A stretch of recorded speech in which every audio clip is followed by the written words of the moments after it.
सभी भक्तों का स्वागत है हमारे आज के इस विशेष कार्यक्रम में, संस्कृति कार्यक्रम में।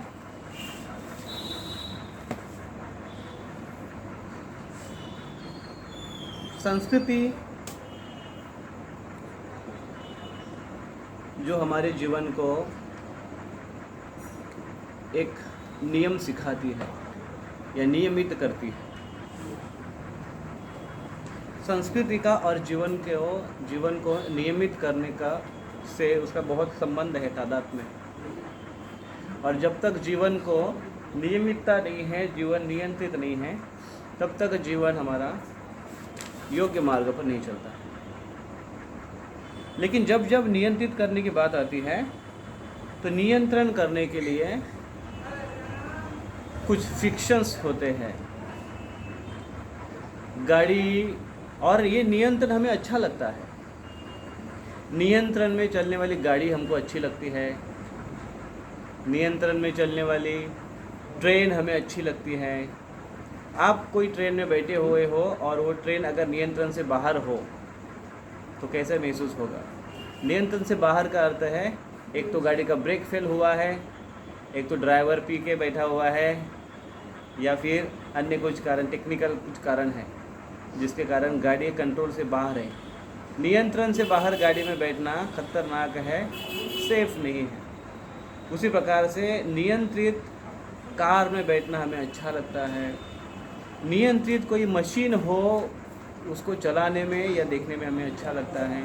यहाँ तक कि हमारे किचन में जो मिक्सर चलाते हैं वो भी नियंत्रित हो तो हमें अच्छा लगता है।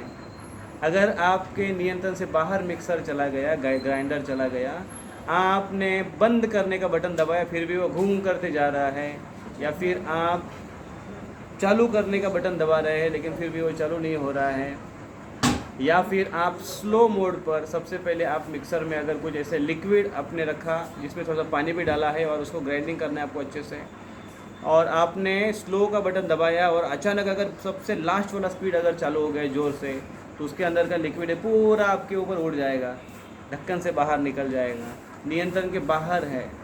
नियंत्रण की चीज़, जो भी कोई चीज़ नियंत्रण में है वो हमें अच्छी लगती है, लेकिन हमें नियंत्रण में रहना अच्छा लगता नहीं है। नियंत्रण में रहना कठिन होता है। नियंत्रण में रहने के लिए कोई मशीन अगर नियंत्रित रखनी हो, कोई कार नियंत्रित रखनी हो, तो उसको कंट्रोल की आवश्यकता है। और जहाँ पर कंट्रोल की बात आती है वहाँ पर फ्रिक्शंस होता है, घर्षण होता है। और कोई भी मशीन में जहाँ पर नियंत्रण होता है, उस घर्षण में लुब्रिकेंट होता है, ऑयलिंग होता है, उसको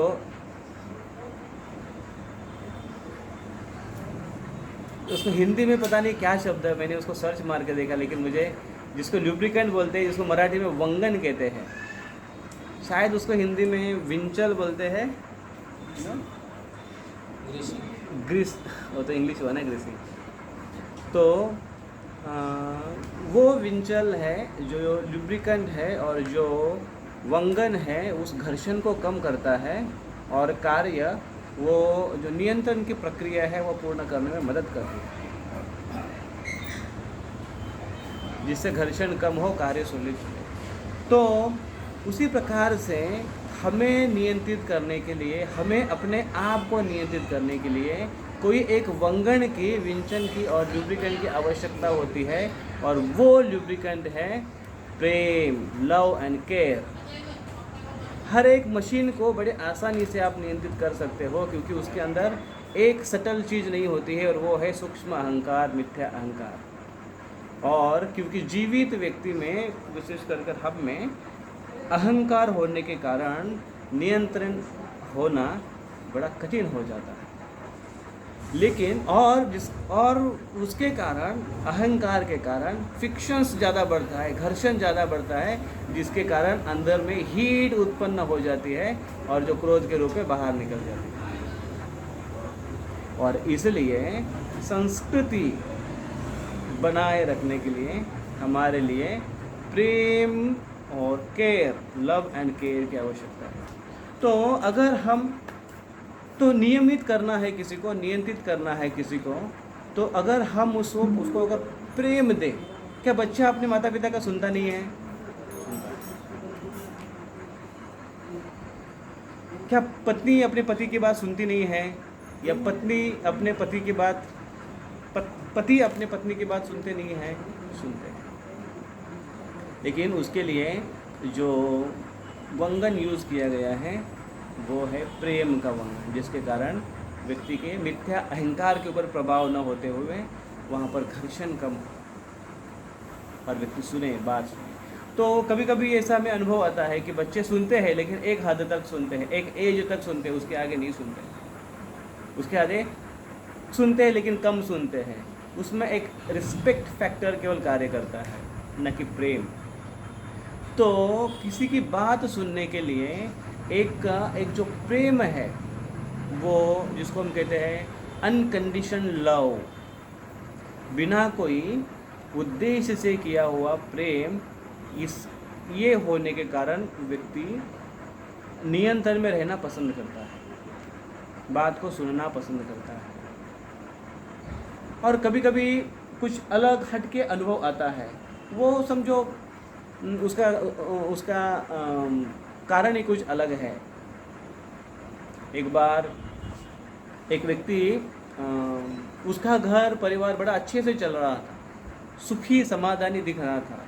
तो एक रिपोर्टर बड़ा इम्प्रेस होकर उस कपल के पास गए उनके इंटरव्यू लेने के लिए, और उनका इंटरव्यू लेने के लिए उनको पूछ रहे कि भाई साहब, आप मुझे बताइए कि आपका परिवार इतना सुखी कैसे दिखाई देता है, आप इतने आनंदी कैसे हो। जहाँ तक कि हम देखते हैं कुछ लोगों को चौपाटी में घूमने भले ही आए हैं, लेकिन उनके चेहरे पर कुछ ऐसे चिंताएं दिखाई देती हैं, आप इतने खुश कैसे हैं। तो उन्होंने कहा कि मेरे खुशी का राज मेरा उस समय से जब मेरे जीवन में कुछ घटना घटी, उसके बाद से मैं हमेशा खुश रहने लगा। उन्होंने कहा कि आप प्लीज़ वो राज बताना चाहेंगे हमको, ताकि हम लोगों को वो पेश करें, लोग भी खुश सुखी हो जाए। तो उन्होंने कहा एक बार ऐसे हुआ कि मैं और मेरी पत्नी, हम लोग समुंदर बीच पर घूमने के लिए गए थे, और वहाँ पर मेरे पत्नी ने जिद की घोड़े पर बैठने की। तो मैंने उनको कहा ठीक है, पत्नी आखिर यही तो जिद कर रही है घोड़े पर बैठने की। तो हमने कहा ठीक है, कोई बात नहीं, बैठो। तो बड़े दरिया दिल होकर हमने उनको दरिया के किनारे घोड़े पर बिठा दिया। तो कुछ समय दूर जाने के बाद उस पता नहीं घोड़े को क्या हुआ, घोड़े ने पीछे का पहिया उठाकर वो पत्नी को नीचे गिरा दिया। तो जैसे ही पत्नी को नीचे गिरा दिया, पत्नी को बड़ा गुस्सा आया। हम लोग उधर दौड़ते दौड़ते गए। पत्नी ने ज़ोर से अपने हाथ से घोड़े के पीठ पर ऐसा थपथपाया, ऐसा ज़ोर से फटका मारा। तो घोड़ा ऐसे एकदम अलर्ट हो गया, और पत्नी ने कहा ये पहली बारी है। और फिर उसने फिर से उसके ऊपर मार्च किया, उसके ऊपर फिर से बैठ गई वो। और फिर वो जो घुड़सवार है उनको घुमाने लगा। घुमाते घुमाते घुमाते एक चक्कर मारने के बाद दोबारा वही जगह पर आया, तो वही जगह पर फिर से वो घोड़े ने उसको गिरा दिया। तो दोबारा वो गिर गई, तो और उसको गुस्सा आया, फिर से ज़ोर से फटका मारा घोड़े के ऊपर। उसने कहा ये दूसरी बारी है। और फिर घोड़े के ऊपर फिर से बैठी और फिर से घूमने लगी। तो घूमकर जब तीसरा राउंड कर रही थी, तो घोड़े ने फिर से गिराया। जैसे घोड़े ने फिर से गिराया, वो बोला कि मेरी पत्नी उठी, उसने अपने पर्स से पिस्तौल निकाला और घोड़े को शूट कर दिया, घोड़े को उड़ा दिया। तो घोड़े को उड़ाया मेरे पत्नी ने। मुझे इतना गुस्सा आया उसको देखकर कि अरे गिरा है तो है ना, तुमने तो उसको जान से मार डाला है। और किसी बेजुबान पशु को मारना अच्छा है? ये पाप है। एक तो नुकसान है, दूसरा पाप है। तो मैं उसको डांटने लगा, फटकारने लगा, उसको गुस्सा करने लगा। तो पत्नी मेरे तरफ देखकर बोली ये पहली बारी है। और उसके बाद से मेरे जीवन में पूरा शांति शांति शांति शुरू हो गई। तो ये एक नियंत्रण की बात है। हर चीज़ के लिए, फिक्शंस के लिए वो केवल एक कभी कभी डांट फटकार और, लेकिन ज़्यादा समय तक नहीं चलता है। हालांकि यहाँ तक कि हम बच्चों को कंट्रोल करने की बात, या पति या पत्नी को कंट्रोल करने की बात आती है, तो यहाँ पर लव एंड केयर फैक्टर बहुत ही महत्वपूर्ण होता है। तो इसलिए संस्कृति है।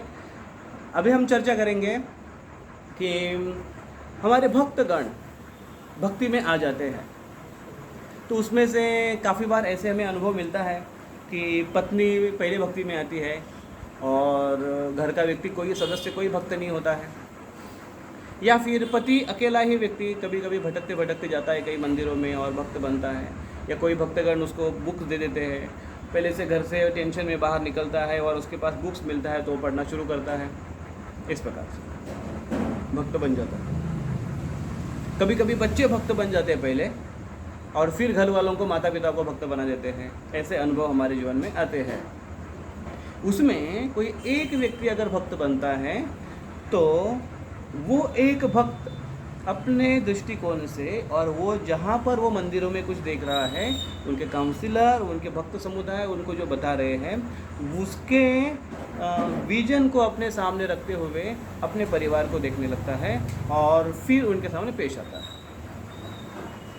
तो अभी हम देखते हैं कि एक भक्त बन गया तो उस भक्त को परिवार का देखने का नज़रिया क्या है। जनरली हम जो देखते हैं वो हम अपने नज़रिया से परिवार को देखते हैं। अभी हम भक्त बन रहे हैं और अभी हम अपने परिवार को, मतलब भक्त समुदाय को देख रहे हैं, भगवत गीता को देख रहे हैं, शास्त्रों को देख रहे हैं, हमारे गुरुओं को देख रहे हैं।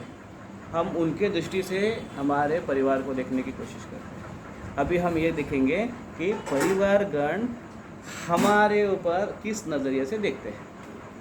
एक माता जी भक्ति में आई, उसको अच्छा लगा, मंदिरों में आने लगी, जप करने लगी, घर में आकर बोलने लगी कि हाँ बड़ा अच्छा होता है वो हरे कृष्णा मंदिर, वहाँ पर जप करने के लिए सिखाते हैं, वो मंदिर में बैठकर बड़ा शांति लगता है, अच्छा होता है। तो जैसे ये बात घर वाले जब सुनते हैं तो सबसे पहला रिएक्शंस क्या होता है घर वालों का सबसे पहले रिएक्शन होता है, अभी एक स्त्री है, लड़की बहू जो भी है, तो वो जब भक्ति में आती है तो घर के लोगों का रिप्लाई सबसे पहला क्या होता है, न्यूट्रल होता है। न्यूट्रल इन द सेंस क्या कर रही है, मतलब उन लोगों को कुछ अवेयरनेस अगर नहीं है, अगर थोड़ा बहुत अवेयरनेस है, समझो वो भी धार्मिक है, तो उनको लगा अच्छा ठीक है कृष्ण का कोई कर रही है, ओके नो प्रॉब्लम। शुरू में जो उनका अप्रोच है एक तो न्यूट्रल रहेगा, एक तो फेवरेबल रहेगा या अनुकूल रहेगा। ठीक है कर रही है, कुछ गलत नहीं कर रही है ना, ठीक है करना। तो काफ़ी मुझे ऐसे लोगों का रिप्लाई भी मिला है कि जो लोग बोलते हैं कि बाकी इधर उधर कुछ करने से अच्छा है ना कि माला कर रही है ना, अच्छा है, एंगेज है कहीं पर, ठीक है, व्यस्त है कहीं पर, बिजी कहीं पर, ओके नो प्रॉब्लम। मतलब उनको कम से कम जो खाली दिमाग शैतान का घर है, अननेसेसरी बाकी कुछ करने इधर उधर करने से अच्छा है यहाँ पर, ठीक है। तो धार्मिकता वैसे भी स्त्रियों के लिए, भारत में खास कर स्त्रियों के लिए धार्मिकता का एक पेटेंट ही उनको दिया रहता है लोगों ने, और जनरली मान्यता ये रहती है कि स्त्री अगर धार्मिक है तो अच्छी बात है। तो ओके, तो पहला अप्रोच ऐसा है उनका, ठीक है नो प्रॉब्लम। अभी वो एक एक चीज़ को अवलोकन करने लगते हैं। क्या अवलोकन करते हैं, अच्छा मंदिर से आई है, ओ माला भी लेकर आई है, इतनी लंबी माला है, हमारे जनरली माला तो ऐसी छोटी रहती है इतनी, और वो रुद्राक्ष की रहती है, इसकी लंबी है, वाइट भी है और खुली नहीं है, उसकी वो रखने के लिए थैली भी है उसके पास, फिर केवल थैली नहीं, वो गले में टंगने वाली जैसी थैली है। ओके, अवलोकन कर रहे हैं केवल। फिर वो देखते हैं कि ये सवेरे जल्दी उठती है, जल्दी उठकर माला करती है, तो सबसे पहले सास है वो खुश हो जाती है, वो देखती है कि अच्छा मेरी बहू जल्दी उठने लगी है, अरे वाह, मैं उठने के पहले उठती है, तो सास को बड़ा आनंद होता है, क्योंकि आजकल थोड़ा सास जो है वो पुराने ज़माने के बारे में सोच रही है, और बहू ये है वो आजकल के मॉडर्न ज़माने के बारे में सोच रही है, तो बहू आराम से उठती है, तो उसको एक अच्छा हुआ कि जल्दी उठ रही है। जल्दी उठना शुरू कर दिया उसने, स्नान कर माला करने के लिए बैठी। तो फिर पति को अगर जॉब पर जाना है तो उसके बाद पति उठते हैं, बच्चों को फिर स्कूल पर जाना है तो फिर उसके बाद बच्चे उठते हैं, या बच्चों को उठाया जाता है, उसकी तैयारी के लिए वो लगती है। तो अभी वो क्या करती है, पानी गर्म करने के लिए गीज़र शुरू करती है, या हीटर लगाती है, या चूल्हे पर पानी गर्म करना चालू कर देती है, और वो सोचती है कि जब तक पानी गर्म हो जाए तब तक एक माला मेरी हो जाएगी। फिर हाथ में माला लेकर बैठी और माला करती, जब करती हरे कृष्ण हरे कृष्ण। उतने में गीज़र उधर से ज़ोर से गर्म हो रहा है, और यहाँ पर तब तक अगर पति उठ गए तो फिर अभी इसके मन में अभी क्या चलता है कि अभी माला लेकर उठूँ, माला छोड़ूँ, या उनको पानी निकाल के दूँ, या फिर बच्चों को उठाकर उनकी तैयारी में लगूँ। ये उनके मन में सारे क्वेश्चन शुरू हो जाते हैं। फिर ऐसे शुरू में तो नहीं नहीं माला छोड़ के नहीं उठ सकती, क्योंकि बताया ऐसे माला छोड़ के कैसे उठना चाहिए। तो माला कंप्लीट करते करते तो ना माला ठीक से हो रही है ना, क्योंकि आधा ध्यान वहाँ पर है। तो अभी माला करते करते करते फिर कैसे कोई माला यहाँ पर ख़त्म हो रही है, उधर वो पति सोच रहे कि अरे क्या कर रही है, इतने जल्दी तो उठी है, अभी तक पानी भी नहीं गर्म करके रखा है, लाइट भी चली गई तो और कोई अरेंजमेंट करती थी वो। तो फिर पति इंतज़ार करते हैं, फिर पति आकर देखते क्या कर रही है, तो देखते कि उसके हाथ में माला है। तो शुरू में पति क्या बोलते हैं, ओके ठीक है अभी माला कर रही है तो कैसे बोलते हैं, भगवान का कर रही है ना, तो बोलते ठीक है नो प्रॉब्लम। पति सहन करना शुरू हो गया। अभी अनुकूल सबसे पहला जो था अवलोकन, वो न्यूट्रल से अनुकूल, या फिर न्यूट्रल या अनुकूल, या उसके बाद अभी सहन करना शुरू हो गया। ठीक है ओके ठीक। फिर वो उठ के आती है, फिर बाहर धार से वो काम करती है, पति का सेवा करती है, बच्चों को उठाती है, उसको नहलाती है, धुलाती है, सब करती है। उसके बाद फिर जैसे ही उसको समय निकालती है, थोड़ा समय मिला, वो फिर से माला लेकर बैठती है। कुकिंग करने में धीरे धीरे वो प्याज लहसुन बंद करना शुरू करती है। जब तक वो वो सीखती नहीं अभी तक कि बिना प्याज लहसुन का सब्जी अच्छी कैसी बनती है, लेकिन वो अभी से ही वो सीधा ट्राई मारना शुरू करती है घर वालों के ऊपर, इतने लोगों के ऊपर, कि बिना प्याज लहसुन का बनाना शुरू करती है। फिर क्या करती है वो, फिर धीरे धीरे घर वालों को या खास करके पति को वो थोड़ा बताना शुरू करती है, थोड़ा काउंसलिंग करना, प्रीचिंग करना शुरू करती है। तो अभी देखो पति वो भी सहन करता है। पति अभी बोलता है कि उसको हफ्ते में एक बार घूमने के लिए जाना है, तो वो बोलते चलो इस बार थोड़ा इधर जाते हैं घूमने के लिए। तो पत्नी बोलती है क्यों ना मंदिर चले जाए, कोई बाजू में एक मंदिर है, इस्कॉन का बड़ा मंदिर है, आलीशान मंदिर है। तो पति ये बोलता है चलो पत्नी को खुश करते हैं। तो पति पत्नी को मंदिर लेकर जाते हैं उसकी इच्छा के अनुसार घूमने के लिए।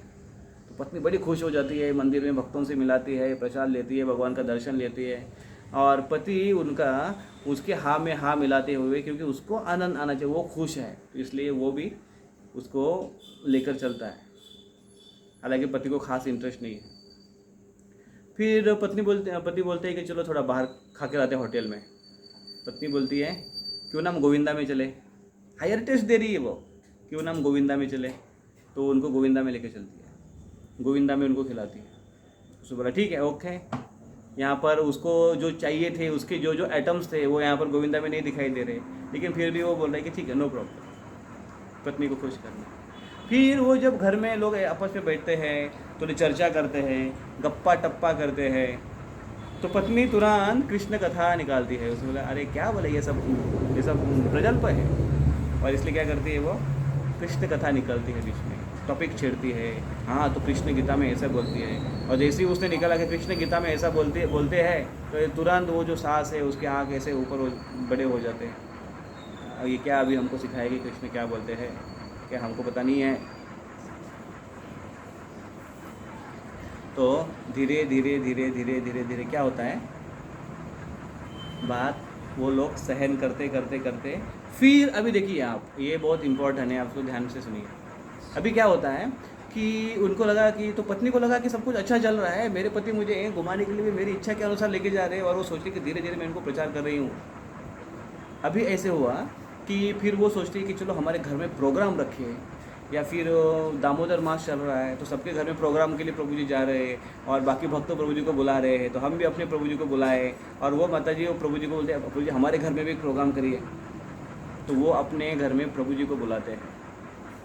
तो जैसे ही हमारे घर में अभी प्रोग्राम है, तो माता जी एकदम सोच रहे इतने सारे वैष्णव आएंगे, वैष्णव सेवा घर वाले तो रोज़ करते हैं, और मटेरियलिस्टिक लोग हैं वो, लेकिन वैष्णव आ रहे हैं अभी हमारे घर में, तो वैष्णव का वेलकमिंग कैसे होना चाहिए। तो घर के सामने रंगोली निकालना, और वो आजकल तो नया एक बन गया है ना, वो चंदन लगाना, तो नया नहीं पुराना ही एक्चुअली वो, लेकिन सबको लगता है कि और अच्छे से हो। फिर पानी, सेंटेड पानी उनके सर पर माथे पर उसको लगाना, हाथ में सेंट लगाना, और क्या क्या नया है।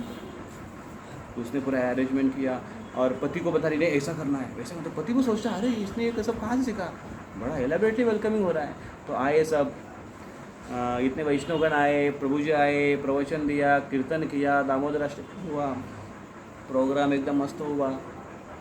और उसके बाद उसका जो प्रभु जी के प्रति रिस्पेक्ट था वो देखकर पति हैरान हो गया कि अरे इसने आज तक मुझे कभी इतना रिस्पेक्ट नहीं किया, ये प्रभु जी को इतना रिस्पेक्ट कर रही है। बाकी के लोग जो सोच रहे हैं उनकी देवरानियाँ, जाऊ जाऊ जाऊ भाई, सास, ये सोच रही है कि अरे बाकी माताजियों के प्रति ये इतना रिस्पेक्टफुली बिहेव करती है, इतना अच्छे से पेश आ रही है, कभी हमारे साथ ऐसा व्यवहार आज तक कभी नहीं किया इसने। फिर जब प्रसाद सर्विंग करने की बात आई तो उसने जो जो आइटम बनाए थे, पति भी मन में सोच रहा था कि इतना फिश तो कभी मेरे बर्थडे के दिन भी नहीं इसने बनाया खुद।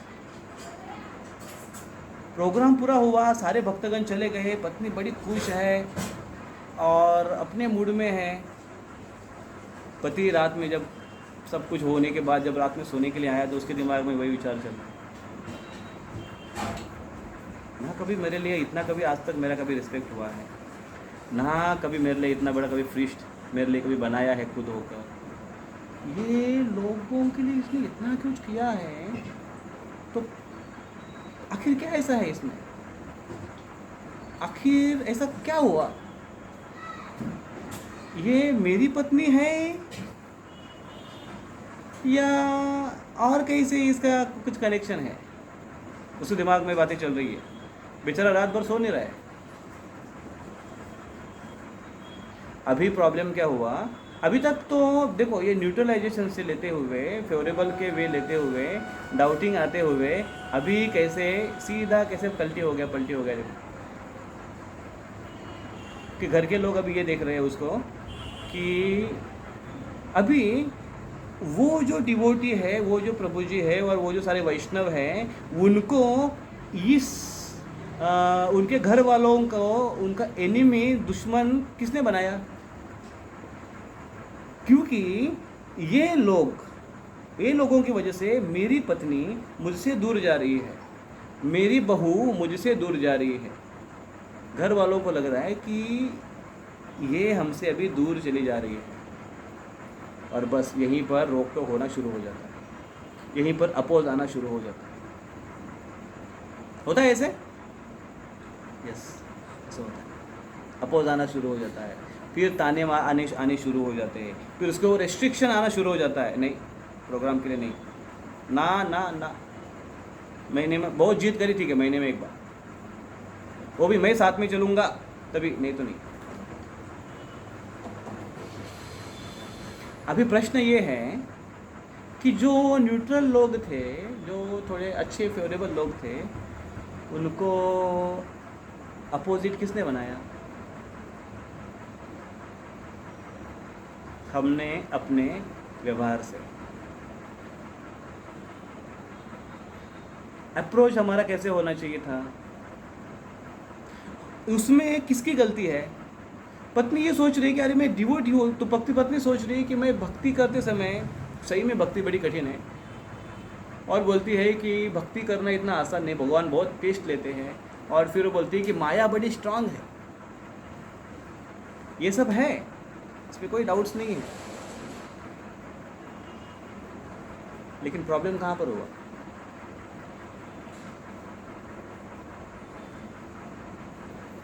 प्रॉब्लम यहाँ पर हुआ कि अभी देखिए, आप अभी मुझे बात बताइए, उनका विवाह हुआ, पत्नी ने पति को पसंद किया, लड़के ने लड़की को पसंद किया, लड़की ने लड़के को पसंद किया, एक दूसरे को सपोर्ट के लिए दोनों एक साथ आए हैं, ठीक है। अभी दोनों के इस डील में भक्ति का कोई कॉम्प्रोमाइज़ या कोई उसके ऊपर चर्चा हुई थी क्या? नहीं हुई थी। उस डील में, उस व्यवहार में, उस बंधन में इसके बारे में कोई चर्चा हुई थी क्या? कुछ नहीं हुई। फिर तुमने वो बीच में क्यों निकाली है, कहाँ से लेकर आई तुम? एक क्वेश्चन। अच्छा, पति ने उसके ऊपर वो हक जताना और उससे अपेक्षा करना क्या गलत है?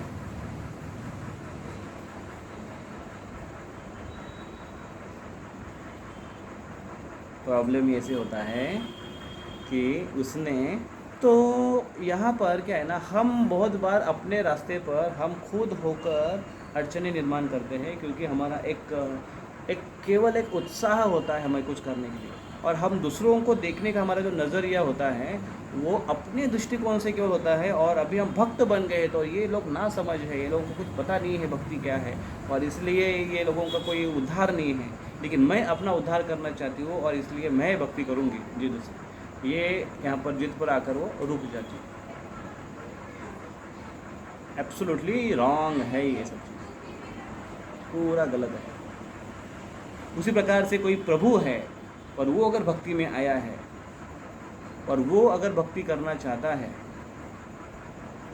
ओके, इसी के ऊपर हम चर्चा करते हैं। अभी ये माता जी का है, तो आप मुझे बताइए अभी कि इस माता जी ने क्या क्या करना चाहिए था, कैसे कैसे उसने व्यवहार करना चाहिए था। जैसे भक्ति में आई है वो, अभी लोग वो फेवरेबल है, बड़ा अच्छा चल रहा है सब कुछ चीज़, वो लेकर आते हैं प्रोग्राम में, छोड़ते हैं, खुद रुकते नहीं है, वो छोड़कर चले जाते हैं, प्रोग्राम खत्म होने के बाद फिर से लेने के लिए आते हैं वो। ठीक है, प्रसाद खाने के लिए अगर कोई डिवोटी ने उनको रिक्वेस्ट किया तो वो खाते भी है। माता जी ने क्या करना चाहिए था?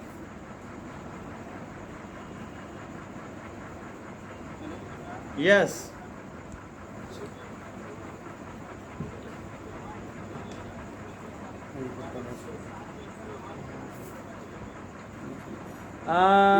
प्रभु जी आपका आवाज़ मुझे ठीक से आया नहीं है, और दूसरी बात, कोई माता जी उत्तर देगी तो अच्छा रहेगा, क्योंकि माता जी के लिए, माता जी का प्रश्न ही है। इसको नहीं करेंगे।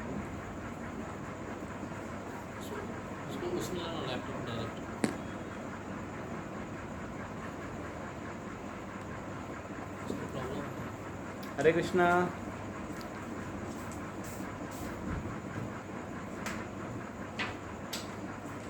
कौन माता जी उत्तर देंगी?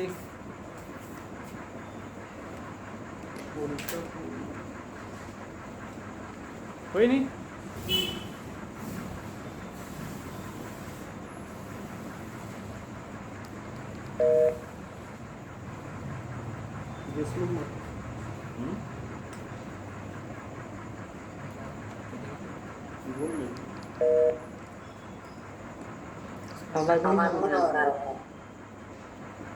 हरे कृष्ण प्रभू जी, हरे कृष्ण प्रभू जी। Yes yes. आपल्या जीवनात श्रीकृष्ण सर्वश्रेष्ठ आहे, त्यांना पटवून द्यायचं। कोण बोलते? तुमचा कॅमेरा ऑन करा, कॅमेरा। हरे कृष्ण प्रभू जी। बोला। आपल्या जीवनात श्रीकृष्ण मध्यभागी ठेवून आपण हे जे सगळं कार्य करतो हे त्यांना पटवून द्यायचं। पटवून द्यायचं? श्रीकृष्ण सर्व काही आहे हे आपण त्यांना सांगायचं आणि त्यांना पटवून द्यायचं। ओके, और कोई आंसर? हरे कृष्णा प्रभु जी। यस। घर की स्थिति को देखते हुए अपने को एक्शन लेना चाहिए। अगर वो खुद कृष्ण भक्त है तो वो ऐसा सोचेंगे नहीं, लेकिन अगर नहीं है या उनको ईगो प्रॉब्लम रहते हैं जनरली, ऐसे क्लैशेस आने का कारण जो रहता है मेन ईगो ही रहता है, तो उनका ईगो सेटिस्फाई। ओके,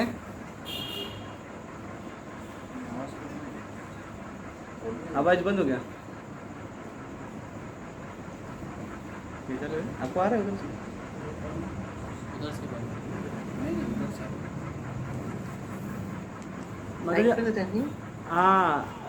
ऐकलं मी, तुम्ही हे म्हटले की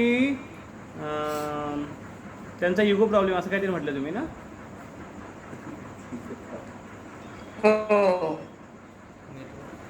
ओके, तो क्या करना चाहिए ऐसी स्थिति में? ठीक है, युगो है उनको, अभी क्या करेंगे? नहीं, कार्यक्रम तो करना है अपने को, तो फिर पहले थोड़ा सेटिस्फाई करना पड़ेगा, और भक्तगण को उसके मतलब उनको थोड़ा सा पहले इम्पोर्टेंस देके उनको आगे करना पड़ेगा कि आप उनको रिसीव करो, आप ऐसा करो, ऐसा करना पड़ेगा, ऐसा मुझे लगता है। ओके, और कोई? यानी हम खुद करने की बजाय उनको आगे करना चाहिए। Good good good. और कोई ड्यूटी आंसर देना चाहेगा? हरे कृष्ण प्रभु जी, दंडवत प्रणाम। कैमरा ऑन करो आप। सोनोने माता जी। यस माता जी, आपका आप दिख नहीं रही यहाँ पर हमें। हाँ, कुकिंग कर रही हूँ तो। हाँ चलेगा, आप थोड़ा बोलेंगे तो कुकिंग कैसे करेंगे? फिर कुकिंग करते करते कुछ डाल देंगे उसमें बोलते बोलते फिर। जो आपण त्या वैष्णवांचं स्वागत वगैरे करतो, त्यांच्या प्रती जे आपण त्यांचा रिस्पेक्ट वगैरे करतो, तर ते रिस्पेक्ट आपण एकटं न करता हजबंड आणि वाईफ दोघींनी मिळून केलं तर फार उत्तम होईलच. ओके, चलो अच्छी आइडिया है. और कोई कुछ बोलना चाहेगा? हरे कृष्णा जी, दंडवत प्रणाम. यस, आप कहाँ से बात कर रही है? हाँ जी, कहाँ से बात कर रही है आप? कहाँ पर है अभी? अभी मैं यहीं पे हूँ, भुकावल में आ गई. अच्छा, आ गई गुस्सा में. ओके, बोलिए. हाँ. हरे कृष्ण प्रभु जी. मैं बोल रही पहले तो गुरु की समझ होनी चाहिए सबको घर में कि गुरु होते क्या हैं. ओके, घर वालों को समझ होनी चाहिए. भक्ति है क्या, पहले भक्ति की समझ होनी चाहिए. ओके, और नहीं, हस्बैंड वाइफ में थोड़ा मतलब अगर प्यार रहेगा उनमें पहले से ही, तो वो मतलब ऐसे करेंगे ही नहीं. तो पहले से प्यार है ना, पहले से फेवरेबल है वो उसके नहीं तो संतुष्टि के लिए उसके पास एक सब दूसरे मंदिर में को- भी जाती है. एक दूसरे को समझेंगे. अगर वो मंदिर जा रही है तो मंदिर कोई बुरी चीज नहीं है. ओके. जिसको मंदिर की समझ नहीं है वही ऐसे और करे. अभी ऐसे होता है कि पति बोलता है कि पत्नी बोलती है कि चलो मंदिर चलो, तो पति पत्नी के संतुष्टि के लिए वो उसको मंदिर पे लेके जाता है. और जब पति बोलता है कि चलो नया पिक्चर आया है आमिर खान का, सनी देओल का, नहीं सनी देओल पुराना हो गया ना, ठीक है, जो भी है नया, अभी उसका नई पिक्चर आई है, मूवीज़ आई है, तो नई मूवीज़ देखने के लिए जाना है. तो पत्नी बोलती है अरे माया में जाएंगे अभी हम लोग, और तो पिक्चर देखना क्या है, सब वो झूठ है, वो केवल एक कलर का मिक्सचर है वो. बैलेंस बनाना चाहिए प्रभु जी. हाँ, बैलेंस बनाना चाहिए. बैलेंस. पिक्चर देख के आ जाना चाहिए और मंदिर भी चले जाना चाहिए. फिर धीरे धीरे अगर मतलब आप घर में भक्ति करते हो, सबको प्रसाद खिलाते हो और वो हमको देखेंगे तो वो जरूर चेंज होंगे एक ना एक दिन. Yes, nice. और मंदिर प्रभु जी कोई बुरी चीज नहीं है. मंदिर से बढ़ के कुछ है ही नहीं ना. जो ये समझ जाएगा तो फिर अपने घर वालों को भी समझाएगा ना. सही बात है, सही बात है, सही बात है. अच्छा, बिरारी माता जी, आप क्या कहेंगे ऐसे वो माता जी को, उन्होंने कैसे अपने घर को भी पति को भी संभाल कर भक्ति करनी चाहिए, आपका क्या सजेशन रहेगा उनके लिए? बिरारी माता जी.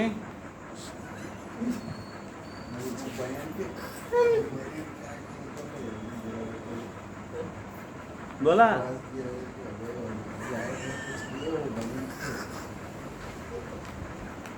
तुमचा हाँ हाँ बोला. हरे कृष्णा प्रभु जी, दंडवत प्रणाम. दंडवत माता जी, बोला. दोनों के जो थॉट्स है, जो वो सोचते हैं, वो सब मैच होने चाहिए. और मंदिर में जाते समय एक दूसरे को समझ आना चाहिए कि मंदिर होता क्या है, वहाँ क्या होता है. सही बात है, सही बात है. यस. और कुछ कहना चाहेंगे आप कि क्योंकि उसका हमने जो ये देखा, आप जो मैंने जो सीक्वेंस बताई ना, क्या हुई, तो उसमें क्या गलती हुई उसकी, वो आप बता सकते हैं कि उसकी कुछ गलती हुई क्या? क्योंकि पहले तो वातावरण ठीक था, नई भक्ति पर आई तो लोग, उनके घर के लोग फेवरेबल मूड में वो देखते थे हाँ कुछ कर रही है. तो कहाँ पर गलती हुई उसकी?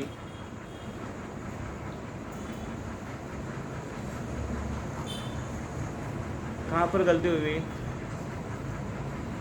खरे माता जी, कोरिका माता जी.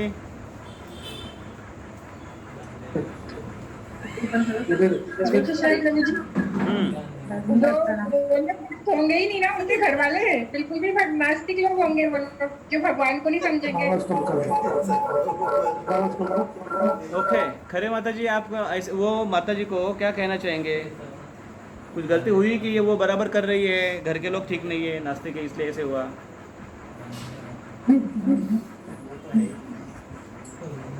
हरे कृष्ण प्रभू जी. यस माता जी. त्यांना समजून सांगायला पाहिजे होतं आधी, आणि दोघांनी मिळून त्यांचं स्वागत करायला पाहिजे होतं वैष्णवांचं. बरोबर. आणि दोघांनी मिळून स्वागत करतात, दोघे जण रस्त्यावर उभे आहेत त्यांना गेटवर स्वागत करण्यासाठी. पण नवरा बघतो की अरे ही थोडी फारच जास्त भावूक झालेली आहे आणि खूपच जास्त त्यांचं वेलकमिंग करते. खूपच तिला एकदम आतून असं एकदम तिचे भावनेचे झरे एकदम फुटेले आहेत. कारण ते आनंदी आहे. हरे कृष्णा प्रभु जी. हरे कृष्णा प्रभु जी. Yes. मुझे ऐसा लगता है कि ऐसे इसमें थोड़ा कंट्रोल ही करना पड़ेगा अपने आप को, जब अपने को समझ में आता है कि उनकी इस टाइप की थिंकिंग नहीं है कि वैष्णव को इतना इम्पोर्टेंस दिया जाए. उनको समझता नहीं है ना, ज्ञानता है इसलिए. तो वो पत्नी तो वैष्णव है, उसको समझता है, तो वो क्या करेगी कि उसको यानी उनको रिस्पेक्ट तो करना है, लेकिन थोड़ा कंट्रोल करके करना पड़ेगा पति को सेटिस्फाई करने के लिए. ओके. और कोई कहना चाहेगा कहाँ गलती हुई? हाँ, हरे कृष्णा, दंडवत प्रणाम प्रभु जी. दंडवत. हाँ, प्रभु जी जैसे घर वाले पहले शुरू. कौन बोल रहा है? आपका कैमरा ऑन करिए. जो भी बोल रहा है वो कैमरा ऑन करके बोलिए. अरे कैमरा. हाँ, हरे कृष्णा, दंडवत माता जी. आपकी तबीयत ठीक है? हाँ प्रभु जी, अच्छी है. ओके, बोलिए माता जी. हाँ प्रभु जी, मुझे ऐसे लगता है जैसे शुरुआत में उनके घर वाले भी उसकी इच्छा का ये रखते थे, मान रखते थे, मतलब उसका ध्यान रखते थे. वैसे पत्नी को भी चाहिए कि वो भी पहले सांसारिक ही थी, तो उसे पता है कि मैं पहले कैसे थी. अभी मेरे वहाँ मंदिर में जाने से मेरे विचार में चेंज आया है, तो मुझ में जो चेंज आया है वो एकदम से उनमें चेंज नहीं आया है उतना ऐसा. तो जैसे वो मेरी इच्छा का मान रख रहे हैं, मेरी इच्छा का ये करते हैं, वैसे उनको भी पहले उनकी इच्छा का ध्यान रखना चाहिए, पहले घर वालों का ध्यान रखना चाहिए, उनकी इच्छाओं का ध्यान रखना चाहिए, और ये समझना चाहिए कि मेरे कॉन्शियसनेस में चेंजेस आए हुए, अभी उनके इसमें नहीं आए हैं वैसे. तो उस हिसाब से उसे वैसा अपना व्यवहार रखना चाहिए घर पर. ऐसा एकदम विपरीत अगर वो सोचेंगे कि मैं जैसा चाहती हूँ वैसा ही सब कुछ हो घर में, मेरी इच्छा के हिसाब से ही सब कुछ हो, तो वहाँ पे प्रॉब्लम शुरू हो जाती है. ऐसा मुझे लगता है कि शुरुआत में उन्होंने और भगवान से प्रे करना चाहिए, मुरलीधर जी से प्रे करना चाहिए, उनकी इच्छा करनी चाहिए कि भाई उन्हें भी वैसे मतलब ये मार्ग पे लाने की प्रार्थना करनी चाहिए. ऐसा. और प्रसाद वगैरह जैसे भगवान का ऑफरिंग जो रहती है, या बड़े बड़े जो फेस्टिवल रहते हैं, पहले शुरुआत में सबको बुलाना चाहिए, उनके घर वालों को. ऐसा शुरुआत धीरे धीरे कर कर ऐसे. Very correct, very correct, very correct. मतलब आपका कहना है कि वो अगर भक्तों के लिए पंच पक्वान्न बना रही है, तो बनाते समय उसने सोचना चाहिए सबसे पहले कि मैं जो बना रही हूँ, क्या मैंने वो पहले इसके पहले मेरे परिवार को खिलाया है क्या? वो उसने ध्यान देना चाहिए. नहीं, पहले उसने ये ध्यान देना चाहिए कि मैंने जो जितना भी रिस्पेक्ट में बाकी बाहर के लोगों का दे रहा हूँ और उनका वेलकम कर रहा हूँ, क्या मैं उतना ही रिस्पेक्टफुली मेरे घर वालों से बिहेव करती हूँ क्या? ये उसने पहला सोचना चाहिए. नहीं, उसने सोचना चाहिए वो. फिर उसने ये सोचना चाहिए कि मैं जब मेरी जिद से मेरे पति को होटल लेकर गया, गोविंदा लेकर गया और टेम्पल लेकर गया, तो वही पति अगर मेरे लिए जिद करते हैं मुझे होटल और मूवीज़ के लिए, तो मैंने उनका मान या उनकी इच्छा को रखना चाहिए. अगर वो मेरी इच्छा रखते हैं तो मुझे उनकी इच्छा रखना पड़ेगा, क्योंकि हम दोनों परिवार के पार्ट हैं. है कि नहीं? ये कहना है आपको? हाँ प्रभु जी. यस. तो डेफिनेटली ऐसे होना चाहिए, इस प्रकार से रेसिप्रोकेशन होना चाहिए, क्योंकि वही अंडरस्टैंडिंग से दोनों एक दूसरे के साथ आए हैं, वही कार्य के लिए, वही उद्देश्य के लिए दोनों एक दूसरे के साथ आए हैं. और वो अपेक्षा जब पूरी नहीं होती है, तो पारिवारिक व्यक्ति या दूसरा व्यक्ति जो हमारा सदस्य है, वो व्यक्ति ये सोचने लगता है कि अरे ये मेरा व्यक्ति था, ये मुझसे पहले ऐसे ऐसे व्यवहार करता था, अभी हट के और कहीं और ज़्यादा उसका लगाव हो रहा है, इतना तो कभी मुझसे किया नहीं है. तो उसके मन में नेचुरली वो क्वेश्चन आएगा, और वो क्वेश्चन आना कोई गलत नहीं है.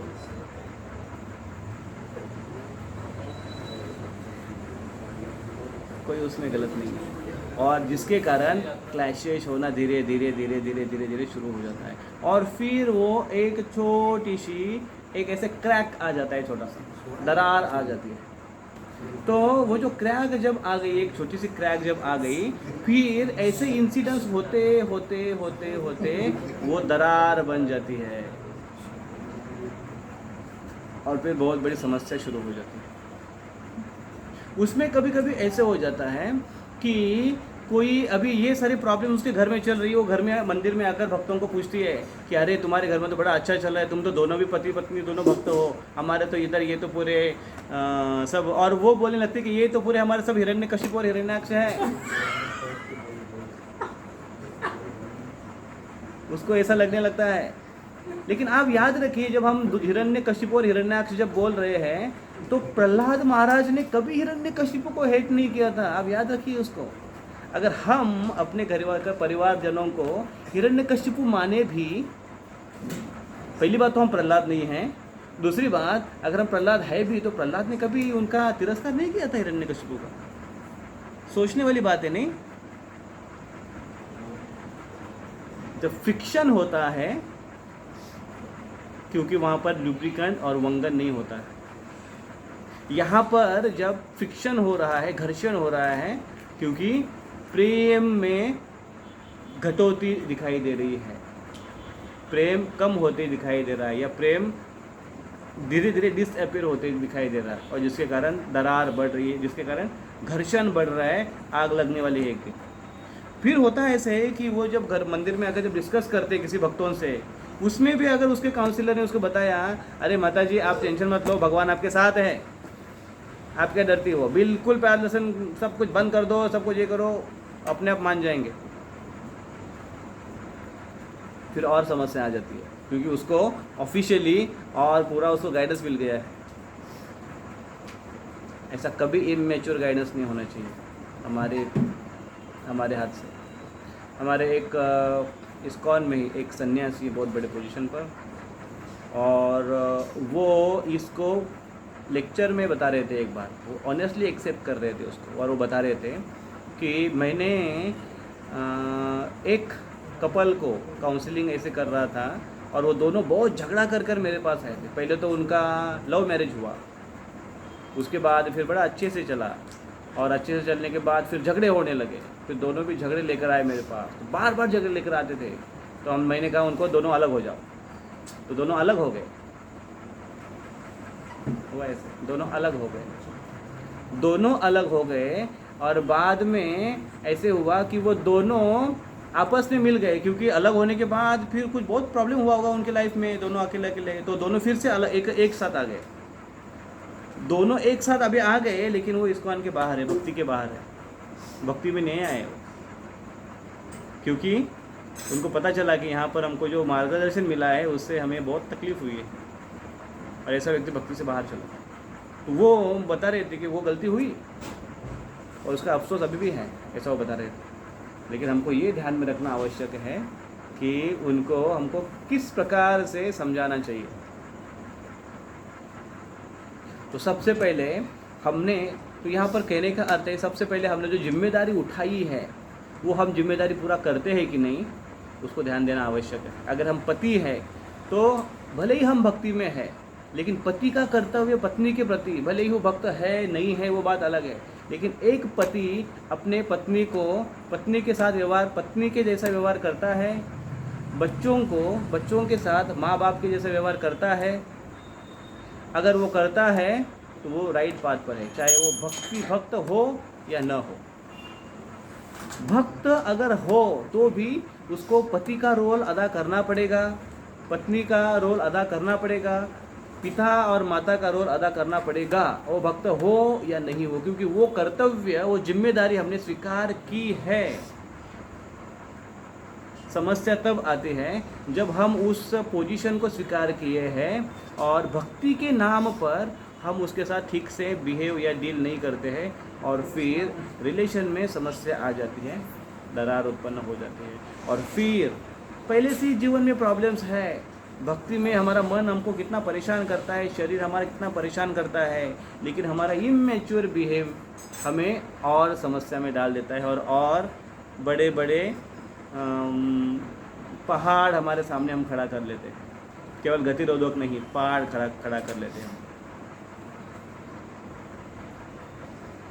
अभी यहाँ पर प्रभु भक्त है, पत्नी भक्त नहीं है। सेम, वो भक्ति में आया, उसको अच्छा लगने लगा, घर पर आकर वो मंदिर से खाकर घर पे जाने लगा, मंदिर से ही प्रसाद लेकर पूरा कीर्तन में नाच वाच कर 9:30-10 बजे तक मंदिर में ही है, झाड़ू वाड़ू मार कर बर्तन भी साफ करने लगा, बड़ा उत्साह है उसका। घर पर चला गया, पत्नी उधर 9 बजे से 1 घंटा इंतज़ार कर रही है, अभी तक नहीं आए हैं। वो नहीं आए तो मैं कैसे अकेली खाऊं? बच्चों को खिलाकर सुला दिया उसने, बेचारी बैठी हुई है उधर। पति आए एकदम खुश, गुनगुनाते हुए, नई ट्यून मिली उसको तो हरे कृष्णा ऐसा करते करते आए उधर। घर में देखा पत्नी अभी तक जगी हुई है। अरे तुमने अभी तक खाया नहीं? पहला क्वेश्चन, तुमने खाया नहीं, मतलब ये अभी उसको आदत लगा रहा है कि मेरे बिना आने से पहले तुम खाओ सकती हो, कोई प्रॉब्लम नहीं है। और वही अगली बार कभी अगर उसने खा लिया तो उसने अरे अभी तो तुम मेरे पहले खाने लगी हो, क्या करेगी वो? तो उसने कहा कि अरे आप तो अभी तक आए नहीं थे, मुझे लगा कुछ लेट हुआ होगा, आपका फ़ोन भी मैं रिंग कर रही हुई तो आप फ़ोन भी नहीं उठा रहे थे। अब ये कीर्तन में नाच रहे हैं, फ़ोन कैसे उठाएगा? कीर्तन में नाचते समय फ़ोन की कहाँ याद आती है? कभी कभी तो नाचते से मोबाइल कहीं गिरता है, उधर लॉस्ट एंड फाउंड काउंटर पर चला जाता है मोबाइल, फिर ढूंढते ढूंढते आता है, उधर पता चलता है अरे मेरा मोबाइल इधर है। पत्नी इंतज़ार कर रही है, उसने बोला नहीं सॉरी मैंने खा लिया उधर, मैं मंदिर में गया था, प्रोग्राम किया था, तुमको तो पता है ना मंगलवार के दिन मैं उधर जाता हूँ, तुम खा लेना चाहिए। ये अप्रोच गलत। फिर पत्नी बोली ठीक है अभी आपने खा लिया है तो ठीक है। फिर पत्नी इतना समय तक 1 घंटे तक इंतज़ार कर रही थी, उसकी भूख इतनी कुछ खास थी नहीं, पति के लिए इंतज़ार कर रही थी, उसको बुरा लगा, मुझे बताया भी नहीं, मैं इतना इंतज़ार कर रही, वो भी बेचारी भूखी सो गई। मन में विचार वही चल रहे उसके। पहले ऐसा नहीं करते थे, इतना रात तक कहाँ थे, मंदिर में ही थे या और कहीं थे? पहले फेवरेबल थी, डाउट चालू हो गए। किसने डाउट पैदा किए? किसी ने। फिर वो एक दिन इंटरेस्टेड होकर पति को बोलती है हाँ आप वो कहीं वो जाते हो ना, आप बोल रहे थे वो कहीं बोले मंदिर में, हाँ अच्छा हाँ मंदिर में, हाँ मंदिर तो मैं भी एक बार आकर देखूँ क्या? बोले हाँ बड़ा आनंदित होता है वो, आकर आ जाओ आकर देखो। अभी वो आने का उसका कारण अलग है, वो आकर पूरा वेरीफाई करना चाहती है, इंक्वायरी करना चाहती है कि एग्जैक्टली मंदिर में जाता है, करता क्या है, किससे मिलता है, और ये उसको भक्ति के मूड में लेकर आता है। और वो लेकर आता है सबसे पहले लेक्चर जैसे ही हुआ तो लेक्चर के बाद प्रवचनकार उधर बैठे हुए बाकी भक्तों से चर्चा करें उनके सामने लेकर आता है और उसके सामने आकर इंट्रोड्यूस करता है ये मेरी पत्नी है। अभी थोड़ी भौतिकी है, भौतिक चीज़ों में बड़ी आस्था है इसकी, बच्चों में बड़ी उसकी दिलचस्पी रहती है। और आप थोड़ा बताइए प्रभु जी इसको थोड़ा माला वाला करो, जीवन का उद्देश्य क्या है, जीवन सार्थक करना चाहिए, आप थोड़ा समझाइए इसको। ऐसा हमें काफ़ी बार अनुभव होता है कि माता पिता बच्चों को लेकर आते हैं प्रभु जी के सामने, प्रभु जी को बोलते हैं हमारे सामने और पूछते प्रभु जी इसको आप कुछ समझाओ थोड़ा, पढ़ाई नहीं करता है, कितना मैं उसको बोलती हूँ, कितना उसको बोलता हूँ, समझता नहीं, इसके पास कैपेसिटी है, इसके पास बुद्धि है, वो अगर चाहे तो बड़े अच्छे से पढ़ाई कर सकता है, करता ही नहीं, आप थोड़ा इसको बताओ। तो वो आप थोड़ा इसको बताओ, एक्चुअली वो प्रभु जी को बोलवाना नहीं था, वो प्रभु जी के सामने उनको ही बोलना था, बस घर में बोलने के बाद वो उल्टा उत्तर देता है, इसलिए प्रभु जी के सामने बोलो ताकि चुपचाप सुने वो, शायद उसका ये अर्थ हो सकता है।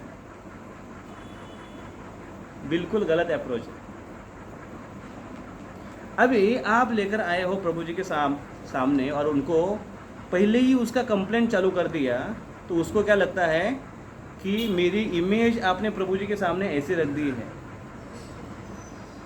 तो अगली बार कभी फ्री फील नहीं करेगी प्रभु जी के सामने आने की।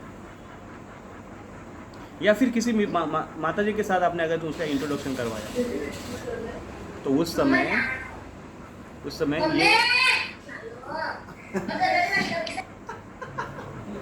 माइक ऑफ करिए तो पहले ठीक है, नो प्रॉब्लम, पहले तो ये जो अप्रोच है एक दूसरे के साथ, वो सबसे पहले ठीक से रिस्पेक्टिव बिहेव होना चाहिए और ठीक से हमने पेश आना चाहिए या दूसरों का इंट्रोडक्शन देना चाहिए।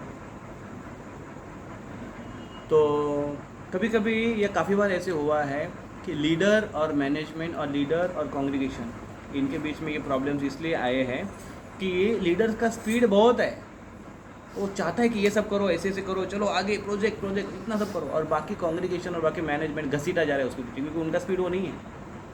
उसी प्रकार से घर का एक सदस्य जब भक्त बनता है और बाकी लोग भक्त नहीं है तो उसकी बड़ी इच्छा होती है कि सब लोग भक्ति में जोर से चले, और वो उनका स्पीड अगर कम है तो उनको घसीटा जाता है और उसके कारण फिक्शन तैयार हो जाता है, समस्या निर्माण हो जाती है। तो इसलिए ये हमने ध्यान में रखना आवश्यक है। इसके ऊपर किसी का कोई प्रश्न?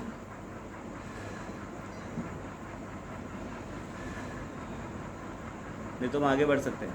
कोई क्वेश्चन जो अभी हमने चर्चा की उसके ऊपर?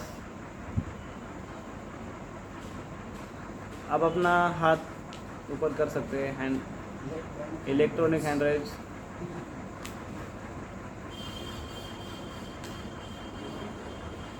ओके, नो क्वेश्चन, आगे चलते हैं। अच्छा, गोपिका का हैंड राइज है।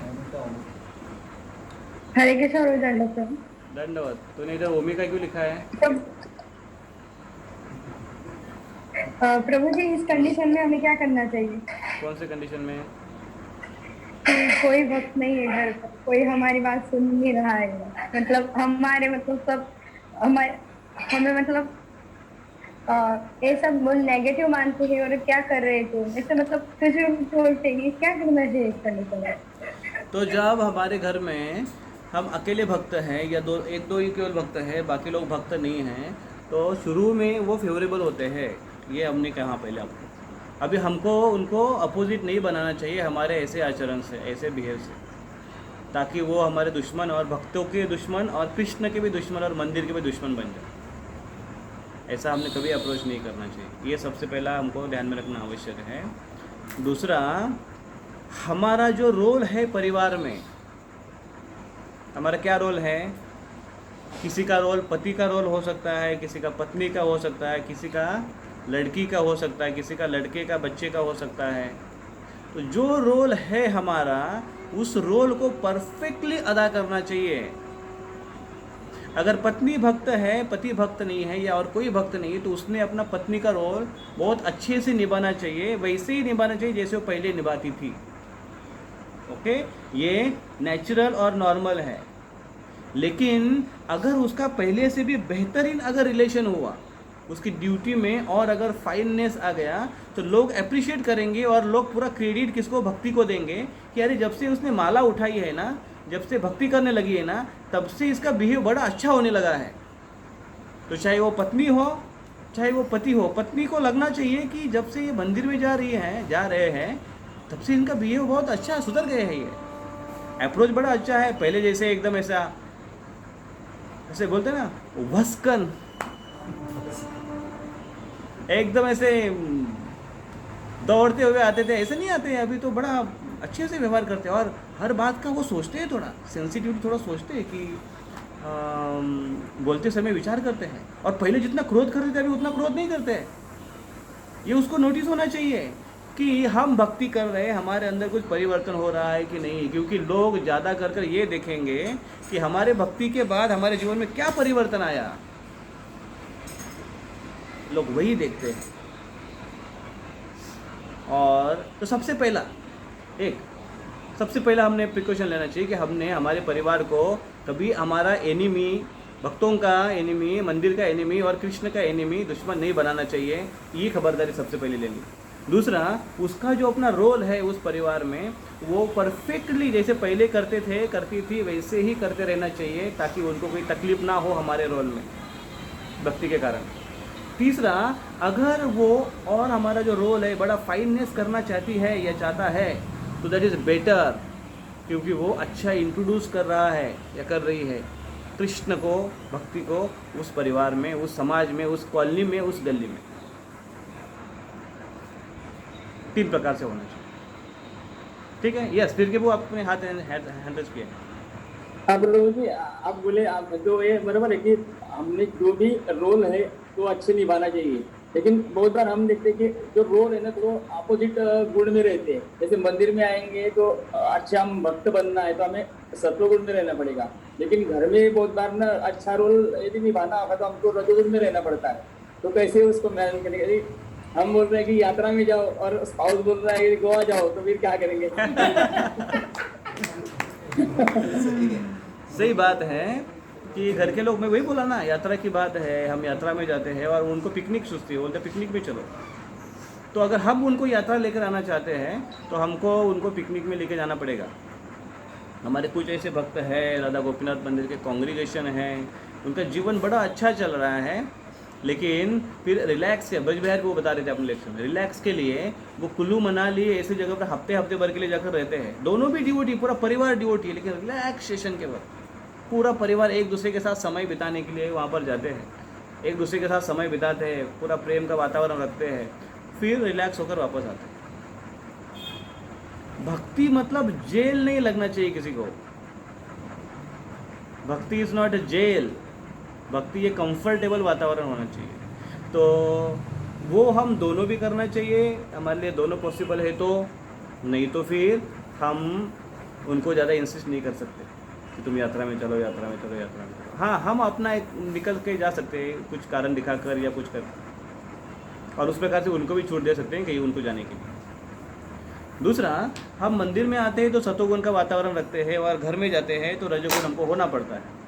वो जनरली प्रोफेशन में हमको करना पड़ता है, घर के वातावरण में करने की आवश्यकता नहीं है, क्योंकि हमारा घर का रिलेशन, घर के जो रिश्तेदार है, मंदिर के भी रिश्तेदार है, घर के भी रिश्तेदार है। जैसे हम कल एक भक्त से बात कर रहे थे और वो अपना कुछ प्लानिंग बना रहे थे और अपना घर का खुद का प्राइवेट का घर का वो प्लानिंग कुछ वो तैयार कर रहे थे। तो मुझे बाद में पूछा, अरे प्रभु जी हमने ऐसे ऐसे किया, आपको बुरा तो नहीं लगा? बोला बुरा नहीं लगा। तो मैं बोला आपने प्लानिंग जब किया तो तब आपने हमको पूछा नहीं क्यों? बोले नहीं, हम लोग ऐसा सोच रहे थे कि ऐसे ऐसे करें, ऐसे ऐसे करें। तो मैं बोला अरे तो ठीक है, फिर अभी वैसे किया तो वैसे करो। तो एक तो फिर आपने इसलिए नहीं पूछा है क्योंकि आप अपने घर के परिवार को सबको पूछा? बोले हाँ सबको पूछा हमने। बोला तो मुझे आपने आपका घर का सदस्य नहीं समझा होगा, इसलिए आपने मुझे नहीं पूछा। तो दे ये जो सारी है हमारी फैमिली है, हम अपने परिवार को भक्त के फैमिली से दूर करते हैं, या फिर हम अपने फैमिली में भक्तों के फैमिली को नहीं लाते हैं। ये दोनों भी गलत है। ये हमारा पूरा परिवार है जिसमें भक्त भी हमारे परिवार में है और हमारे घर के सदस्य भी परिवार में है। ये परिवार का हमारा हिस्सा है और इस बड़े परिवार में सारे सदस्य एक जैसे नहीं मिलेंगे आपको। कोई शांत स्वभाव का मिलेगा, कोई थोड़ा सा गुस्से वाला लगेगा, कोई एकदम न्यूट्रल दिखेगा, आपको अलग अलग। कुछ रहेगा वो भक्ति में एकदम बिना इंटरेस्ट करेगा, नो प्रॉब्लम, लेकिन वो आपके परिवार का सदस्य है। ठीक है, तो पारिवारिक जीवन में ऐसा करने की आवश्यकता नहीं है। हाँ, प्रोफेशनल लाइफ में वो हमको थोड़ा करना पड़ता है वैसे रोल, क्योंकि अगर आप वहाँ पर बहुत लीनियंट रहोगे, बहुत ही आप साधुगिरी दिखाओगे तो लोग आपको फंसाएंगे। वो आपकी बात माने। अगर आप मैनेजर पोस्ट पर हो, डायरेक्टर के पोस्ट पर हो या फिर बॉस के पोस्ट पर हो, तो वो लोग आपका गलत फ़ायदा लेंगे। तो वहाँ पर हमको स्ट्रिक्ट इन द सेंस, हमको रजोगुण का अर्थ मतलब ये नहीं कि हम हर बार उनको गुस्सा करेंगे, नहीं, हमको स्ट्रिक्ट रहना चाहिए। स्ट्रिक्ट मतलब क्या, वही हम कह रहे हैं कि हमको वो जगह पर, जिस जगह पर हम हैं, हम अपने रोल में कमी नहीं आनी चाहिए। अगर हम प्रोफेशनल में हैं तो वहाँ पर हमारा क्या रोल है, बॉस का रोल है, तो हमको बॉस के रोल के जैसे रहना चाहिए। वहाँ पर अगर हम सर्वेंट के जैसे बोलेंगे कि जैसे ऐसे हुआ था हमारे यहाँ पर कि जब हमने बेस शुरू किया, हमारे जो बेस काफ़ी कॉलेज के सामने जब बेस होते थे, तो बेस में हम जनरली कुक लेकर आते थे, बंगाल से कुक लेकर आते थे। तो बंगाल के कुक रहते थे, तो वहाँ पर मायापुर के कुक थे और वो कुकिंग करते थे। और वहाँ के जो सारे स्टूडेंट थे जो वहाँ पर पढ़ने के लिए आते थे, वो तो बोलते थे, वो स्टूडेंट तो अभी भी आए, 2-4 माला कर रहे हैं, प्रसाद लेने के लिए आ रहे वहाँ पर। तो वो क्या देखते थे, अरे ये मायापुर के कुक है, तो वो सब लोग उनको क्या बोलते थे, अरे प्रभु जी आप तो धामवासी है, प्रभु जी आप तो धामवासी है, प्रभु जी आप तो धामवासी है। और प्रभु जी को सही में लगने लगा कि मैं धामवासी हूँ। ऑफकोर्स वो धामवासी है, लेकिन वो फिर धामवासी के जैसे व्यवहार करने लगे उनके। तो वो उनको ऑर्डर छोड़ना चालू करें बच्चों को, मेरे लिए प्लेट बनाओ, केवल धामों से बोल के थोड़ा चलेगा। तो उनके लिए प्लेट बनाओ। फिर कभी ब्रेकफास्ट अगर लेट हो गया, बच्चों को जाने के लिए लेट हुआ, जॉब पर जाना है, स्कूल में कॉलेज में जाना है, तो अभी धामों को कुछ बोल नहीं सकते। तो फिर बात चली, पता चली वहाँ के जो इंचार्ज को, तो उन्हें बुला रही है क्या चल रहा है धामों से। बोले सबको शट अप कर दे, सबको शांत कर दे। बोले बिल्कुल किसी ने बोलना नहीं धामों से, वो अपने काम के लिए अपनी जॉब के लिए यहाँ पर आए, उसको वो करना चाहिए। ऐसा कर कर फिर वो प्रोग्राम फिर से चालू हो गया वहाँ पर। तो इस प्रकार से हमको, इसलिए परिवार में भी अपना एक रोल है और ऑफिस में भी अपना एक रोल है, हमने अपना रोल अदा करना चाहिए। तो वहाँ पर जो चीज़ आवश्यक है वो हमको करना चाहिए। और परिवार से, भक्तों के परिवार को अलग नहीं करना चाहिए, और ना ही भक्तों के घर के परिवार से भक्तों को अलग करना चाहिए। वो हमारे परिवार का एक हिस्सा है, बस हमारा रोल अलग अलग जगह पर अलग अलग है। बच्चों के साथ भी बचपन में अलग रोल से हम उनके साथ पेश आते हैं, बच्चे अभी बड़े हो जाते हैं तो हम उनके साथ अलग रोल से पेश हो जाते हैं, है कि नहीं? तो इस प्रकार से। यस, और कोई question? Thank you. Thank you. Sudhir Sharma वो का एक हैंड रेज है।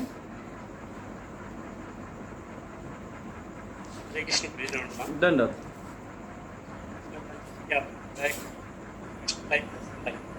के विषय में ही मेरा एक कि हमारे अध्यात्म हमारे कैसे बैलेंस करें। उसका आवाज़ नहीं आ रहा है बोलिए ठीक से, आवाज़ ब्रेक हो रहा है बहुत।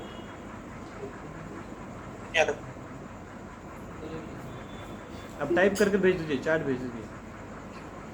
तब तक और कोई किसी का क्वेश्चन है? चार्ट बॉक्स में कुछ है? ओके।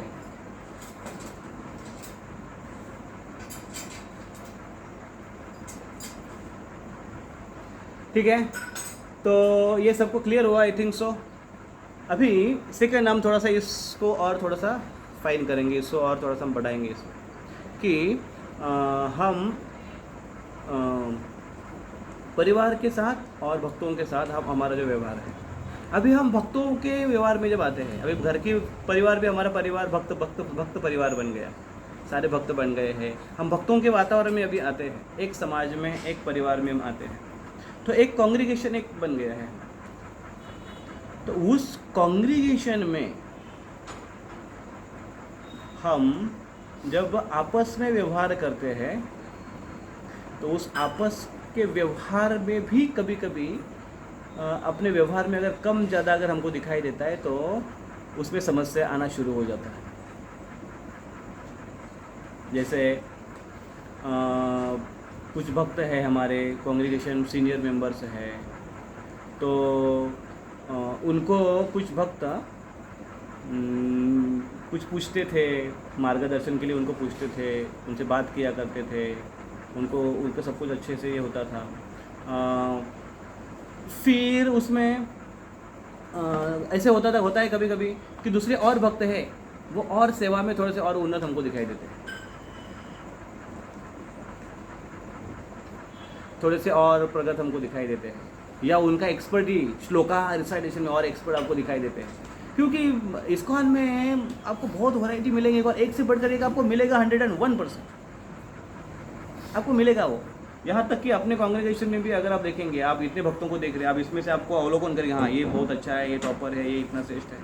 लेकिन कुछ साल के बाद वो उसमें भेद निर्माण होता है, क्योंकि कुछ पीछे आने वाले वो और आगे आते हैं, जुब से आगे आते हैं, हमको पता भी नहीं चलता, अरे ये भक्त देखो अभी अभी आया, बाप रे क्या सेवा कर रहा है, क्या प्रगति कर रहा है, ऐसा आपको दिखाई देता है।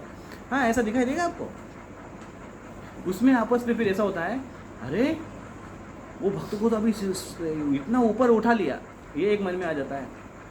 उसमें क्या होता है, कभी कभी भक्तों में, कांग्रेगेशन भक्तों में भी कभी कभी क्या चर्चा होती है कि वो भक्त, तो इसमें जनरली हमारा जो अवलोकन रहता है, देखने का नज़रिया रहता है, वो नज़रिया हमारा कंपेरेटिव रहता है, भेद की भावना से रहता है। और जनरली हम देखते हुए, हाँ ये थोड़ा अच्छा बोल रहे हैं, अच्छा जोक्स भी सुनाते हैं, मज़ा आता है ना। वो युगावतार प्रभु का एक ड्रामा है, उसमें बोलते हैं आज प्रवचन कौन देना, गंभीर प्रभु कि मनोरंजन प्रभु, तो बोले मनोरंजन प्रभु मतलब, बोले मनोरंजन मतलब बहुत हंसाएंगे, और गंभीर प्रभु मतलब बहुत रुलाएंगे, है कि नहीं? तो वैसे फिर वो कंपेरेटिव एक हमारा एक विजन, हमारी एक बुद्धि आ जाती है। उसमें कुछ भक्तों के साथ अगर हमारा वो अगर बहुत अच्छे पेश कर रहे हैं, अच्छे प्रकटीकरण कर रहे हैं, अच्छा बोल पा रहे हैं, अच्छे श्लोक अगर गा रहे हैं, और कुछ भक्तों को बड़ा अच्छा आता है लेकिन वो प्रेजेंट नहीं कर पा रहे हैं, वो ठीक से बोल नहीं पाते हैं, लेकिन उनके पास अच्छा विजडम है लेकिन वो ठीक से अगर प्रेजेंट नहीं कर पाते, तो कभी कभी ऐसे लगने लगता है कि तो हमारे व्यवहार में तफावत आना शुरू हो जाती है। फिर पहले जिससे हम बड़े अच्छे से व्यवहार करते थे, अभी दूसरा कोई नया आया है तो उसके साथ हमारा व्यवहार थोड़ा अच्छा होने लगता है। फिर उसमें क्या होता है, तो दूसरा पहला वाला भक्त वो नेचुरली सोचने लगते हैं कि अरे पहले तो बहुत मेरे पास आता था पूछने के लिए, प्रभु जी ये क्या, प्रभु जी वो क्या, प्रभु जी वो क्या, अभी तो सीधा वो हट गया, अभी दूसरी लाइन में खड़ा है। तो इसमें क्या हो जाता है ना, एक डिवीजन तैयार हो जाते हैं, भेद की भावना उसमें तैयार हो जाती है। अभी वो भक्त जो पहला वाला भक्त जिसके साथ वो आकर पूछता था, काउंसलिंग लिया करता था, वो मन में ये सोचता है कि अरे उसके साथ तो बहुत प्रभु जी प्रभु जी प्रभु जी प्रभु जी करते रहता है, कभी आज तक मेरे सामने कभी ऐसा पेश नहीं हुआ, मेरे साथ कभी उसका इतना अच्छा व्यवहार नहीं हुआ, उधर तो बड़ा इतना ये करके जा रहा है वो। माताजियों में भी ऐसे ही होता है। वो भक्त ऐसा क्यों सोच रहे हैं, क्योंकि उसके व्यवहार में दूजापन उसको दिखाई देता है, और कभी कभी वो और हालात के साथ साथ वो होना वो नेचुरल भी है, कभी कभी ऐसा हो भी जाता है। लेकिन ये भक्तों के समाज में भी हमको ध्यान में रखना आवश्यक है कि हम किसी के साथ पहले जो व्यवहार कर रहे थे, अभी दूसरा कोई आने के बाद उसके साथ अगर हम जो व्यवहार करने के लिए जाएंगे तो वो कुछ एक्स्ट्रा स्मार्ट नहीं होना चाहिए, या ऐसा नहीं होना चाहिए कि जिससे पहला वाला वो ये सोच में पड़ जाए कि अरे मेरे साथ तो कभी इसने ऐसा व्यवहार किया ही नहीं, या इतना अच्छा किया ही नहीं। ऐसा क्वेश्चन कभी नहीं होना चाहिए ये, या अगर हमारा नेचुरल वहाँ पर अगर इंक्लिनेशन हो भी तो भी हमने बड़े अच्छे से उसको मैनेज करने की कोशिश करनी चाहिए ताकि कोई भेद ना निर्माण हो। तो बात घर से लेकर बात भक्तिमय वातावरण तक हमको ये रिलेशनशिप बहुत अच्छे से मेंटेन करना सीखना चाहिए। यहाँ पर सुधीर बाबू का एक प्रश्न है जो उन्होंने लिख कर भेजा है, आध्यात्मिकता और भौतिक जीवन को संतुलित करते समय कई बार ऐसा लगता है हम दोहरा जीवन जी रहे हैं। आध्यात्मिकता वाला भौतिक व्यवहार कर रहा है तो लोगों को आध्यात्मिकता की सीरियस नहीं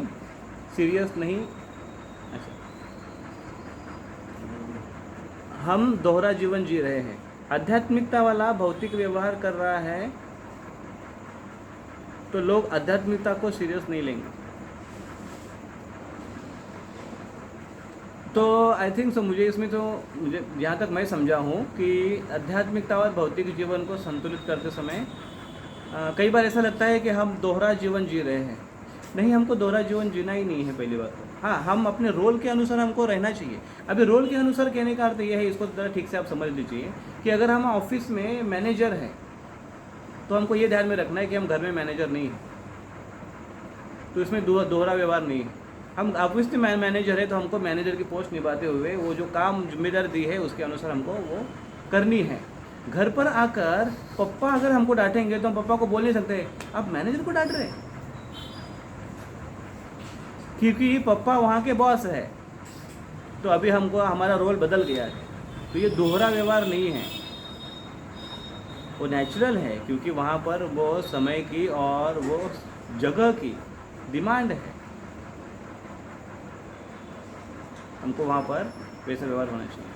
हाँ, अगर हम आध्यात्मिक वाला भौतिक व्यवहार कर रहा है, अगर कोई आध्यात्मिक व्यक्ति है और वो भौतिक जैसे व्यवहार कर रहा है, बाहर व्यवहार कर रहा है, तो बाहर भौतिक लोग है ही, तो उनके साथ उस प्रकार से हमको पेश अगर हम आ रहे हैं, ठीक है, हमारे व्यवहार में थोड़ा सा शिथिलता आ गई है, हमारा पहले का अप्रोच है वो थोड़ा सा कम हुआ है पहले जैसा। पहले हम गाली बकते थे, जोर से गाली झाड़ते थे उसको, अभी हम गाली नहीं देंगे, लेकिन अभी हमको चिल्लाना थोड़ा पड़ेगा, डांटना पड़ेगा हमको, लेकिन पहले का डांट और अभी के डांट में फ़र्क हुआ है। पहले की डांट में गाली निकलती थी, पहले की डांट में हमारे वोट ऐसे एकदम चेहरा एकदम लाल पड़ जाता था, आँख एकदम लाल हो जाते थे, और हमारा गुस्से के कारण हमारी आधी एनर्जी ख़त्म हो जाती थी। अभी हम भक्ति में आने के कारण अभी हम उसको डांट रहे हैं, गाली नहीं दे रहे, डांट कर काम करवा रहे हैं, लेकिन उसका जो क्रोध है उससे हमारी एनर्जी ख़त्म नहीं हो रही है, या हमें खुद को ज़्यादा तकलीफ नहीं हो रही है, ये फ़र्क है। तो ये आध्यात्मिक जीवन है। अर्जुन को कृष्ण ने कहा कि अर्जुन युद्ध करो, माम अनुस्मर युद्ध च, मेरा स्मरण कर युद्ध करो। तो मेरा स्मरण कर युद्ध करना है तो क्रोध तो होगा ना, रजोगुण तो आएगा वहाँ पर। बिना रजोगुण का, बिना क्रोध का वो मानेंगे कैसे कुछ किसी को। उसके बाद जब युद्ध शुरू हुआ तो जब कर्ण सामने आते थे और बाकी जो सेनाएं सामने आते थे तो एक दूसरे को ऐसे वो गाली देते थे वो लोग, तो उस समय क्रोध प्रकट करना जरूरी होता था। तो अर्जुन लड़े, तो अर्जुन आध्यात्मिक होकर भी भौतिक व्यवहार कर रहा है? नहीं, वो आध्यात्मिक होकर आध्यात्मिक व्यवहार कर रहा है क्योंकि वो उसकी ड्यूटी है, क्योंकि कृष्ण वैसा कह रहे हैं उनको करने।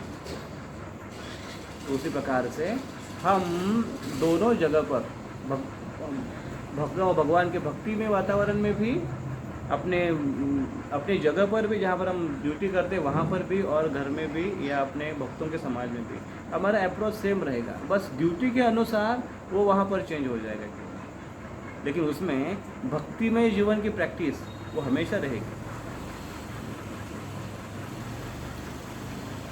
आई थिंक ये आपके प्रश्न का अगर सही उत्तर है, या और कुछ है?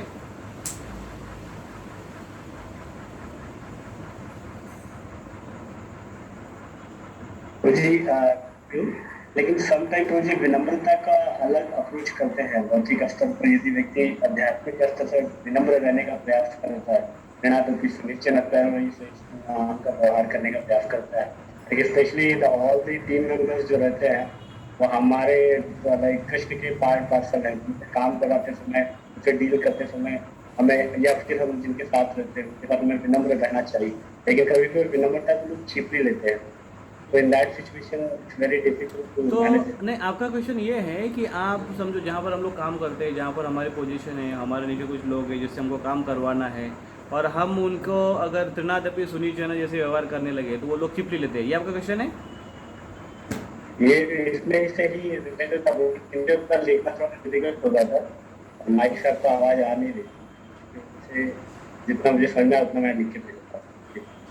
तो अगर मैं ऐसा व्यवहार, मैं अगर जैसे कि लाइक मैं I am trying to become भक्त,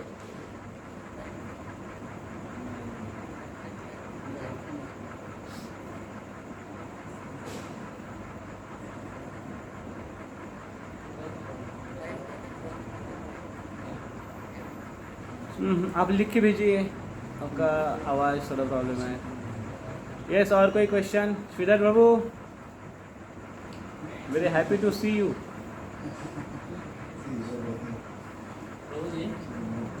यस, इधर माइक ऑन करो, माइक।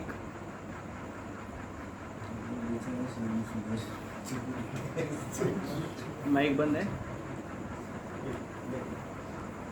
माइक ऑन करिए, माइक। श्रीधर बाबू,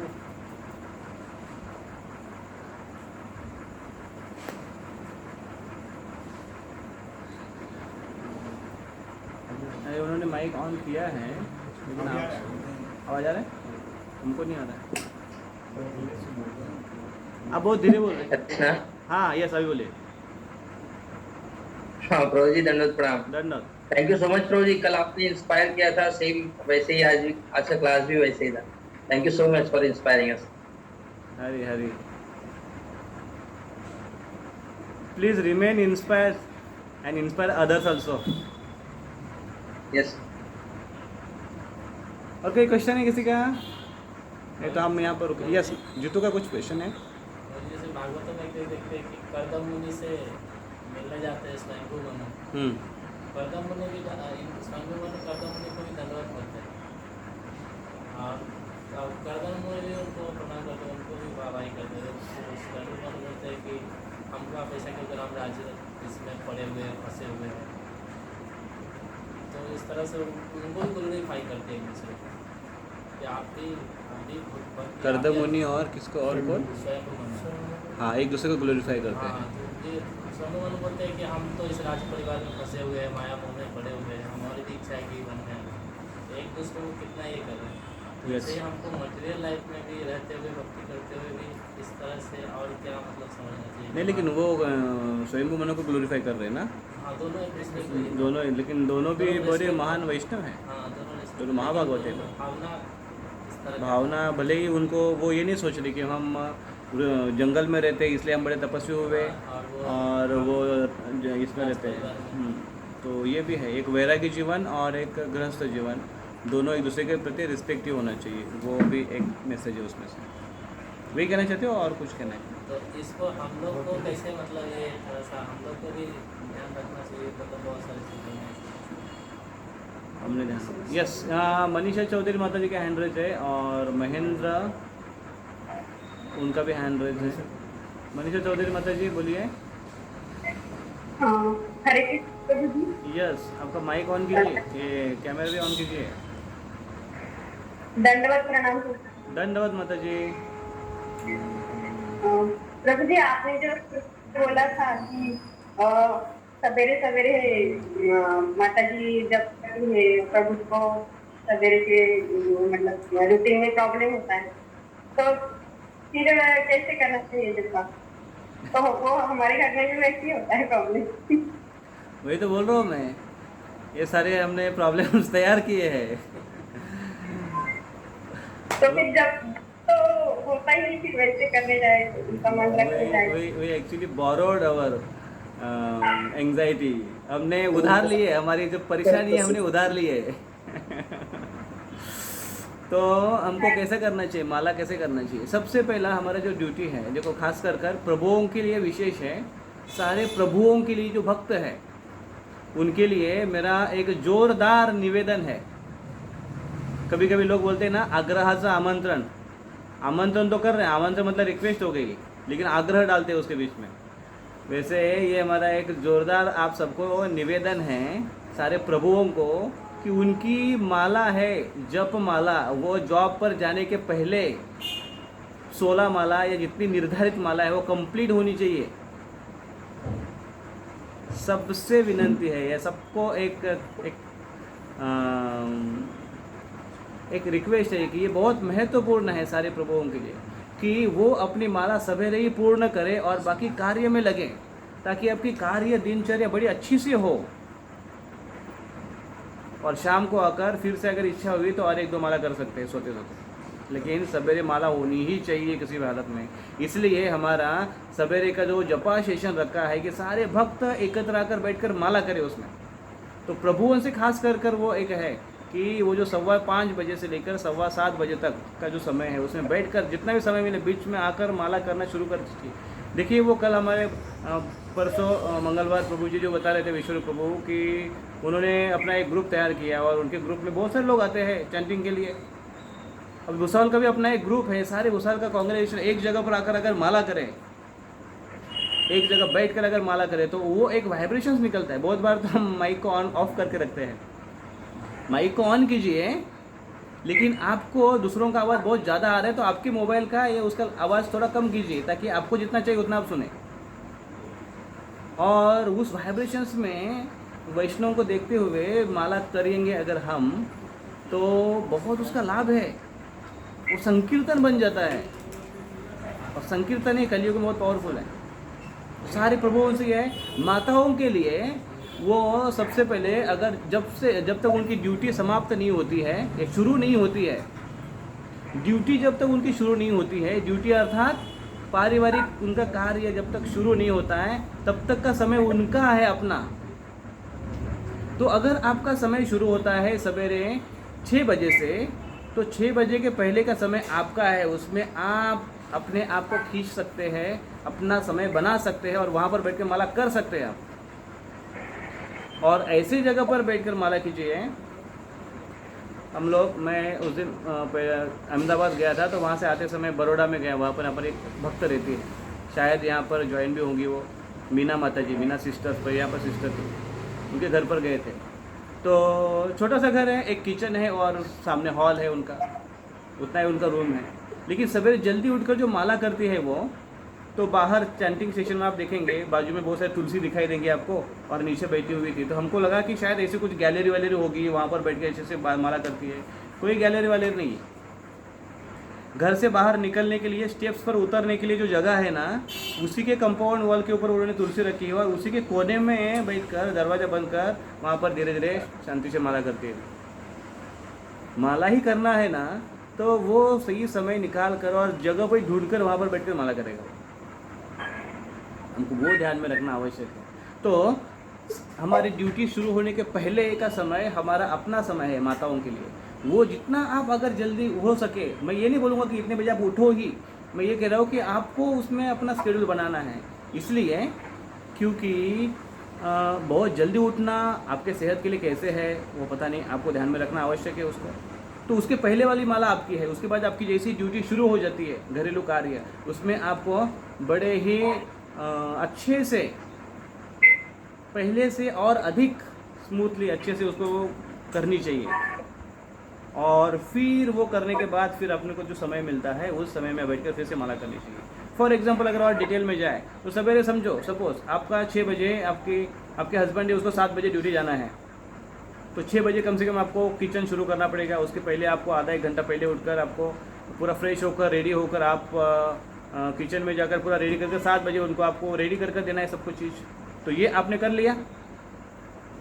उसके बाद फिर सबका ब्रेकफास्ट हुआ, सब लोग घर के बड़े लोग हैं, अगर जॉइंट फैमिली है तो उनका सबका हो गया। 9 बजे या 10 बजे तक आपका पूरा सब खत्म हो गया, सब कुछ काम सब खत्म हो गया। अभी लंच जो है वो होने के लिए लगभग 1, 1:30 या 2 बजते हैं। ओके, तो 2 अगर बजते हैं लंच के लिए, तो आप कुकिंग कितने बजे चालू करेंगे? आप 11 बजे, 11:30 बजे, 12 बजे के आसपास चालू करेंगे आप कुकिंग। तो बीच में जो 10 बजे से लेकर 12 बजे का समय है वो आपका समय है। उसमें आप जो बैकअप है, किचन बैकअप है, बर्तन साफ करने की सेवा है, उसको एक जगह रखिए, उसको धोने के लिए रखिए, उसको भिगाने के लिए रखिए और बैठकर माला करिए। तो पहले अगर आपकी ड्यूटी शुरू होने के पहले अगर आपने पूरी माला की, आधी माला की है, तो आधी बची हुई 1 घंटे में, या फिर अगर शुरू पहले अगर नहीं हो पाई है तो फिर वो समय 10 से 12, 2 घंटे में आपका 16 माला हो जाता है। 12 बजे अगर आपने कुकिंग शुरू कर दिया, 2 बजे तक आपका कुकिंग ख़त्म हो जाता है 2 घंटे में, फिर से आपका तो माला आपकी पूरी हो गई है। तो इस प्रकार से आपको समय निकाल कर माला करनी चाहिए। तो आप यहाँ पर आपकी भक्ति कॉम्प्रोमाइज़ नहीं कर रही है, ना ही आप अपनी सेवा कॉम्प्रोमाइज़ कर रही है। आपको रिलेटिव्स है चाहिए, आपको कृष्ण भी चाहिए, क्योंकि कृष्ण भी आपके रिलेटिव्स है, भक्त भी आपके रिलेटिव्स है, और आपके घर का सदस्य भी आपका रिलेटिव्स है, पति, बच्चे और घर के मेंबर्स वो भी आपके रिलेटिव्स हैं। तो सबको आपको समय उनके आपके पोजीशन के अनुसार, रिलेशन के अनुसार उनको समय निकाल कर देना पड़ेगा। ओके, तो उस प्रकार से तो सवेरे का बीच में समय है काफ़ी। अगर हम टाइम टेबल बनाएं ऐसे तो आपको पता चलेगा खुद कि आपका बहुत सारा समय चला जाता है ऐसे, तो आप उस समय को यूज़ कर सकते हो। ये ठीक है या और कुछ स्पेसिफिक बताना है? ठीक है प्रभु, करूंगी। Okay, thank you. हरे कृष्ण। हरे कृष्णा। हरे कृष्णा। महेंद्र जी ने हाथ उठाया है। महेंद्र, हरे कृष्णा। आपका कैमरा ऑन कीजिए। तो हम यस। हरे कृष्णा प्रभु जी। हरे कृष्णा। बोलिए।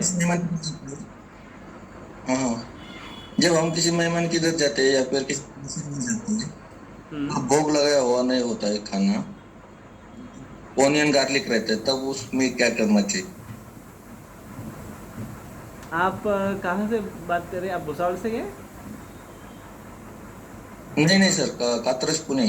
कातरस। अच्छा, कातरस के वक्त भी आए यहाँ। ओके, तो हम कहीं पर जाते हैं ना, और हमें आदत है अभी बिना प्याज लहसुन के घर में खाने की, तो हमको अपना अरेंजमेंट करके जाना चाहिए। हम वहाँ पर जा रहे हैं, एक तो हम जहाँ पर जा रहे हैं वहाँ पर अगर कहीं पर अरेंजमेंट होती है कि हमने देखना चाहिए या अगर कोई रिलेटिव जो हमारे लिए बना सकता है क्या, वो हमको देखना चाहिए। या फिर हम यहाँ से कुछ लेके जा सकते हैं, जैसे हमारे कुछ भक्त हैं वो कुछ धपाटे पैक करके लेके जाते हैं। धपाटे जानते हैं? धपाटे, उसको थेपला बोलते हैं।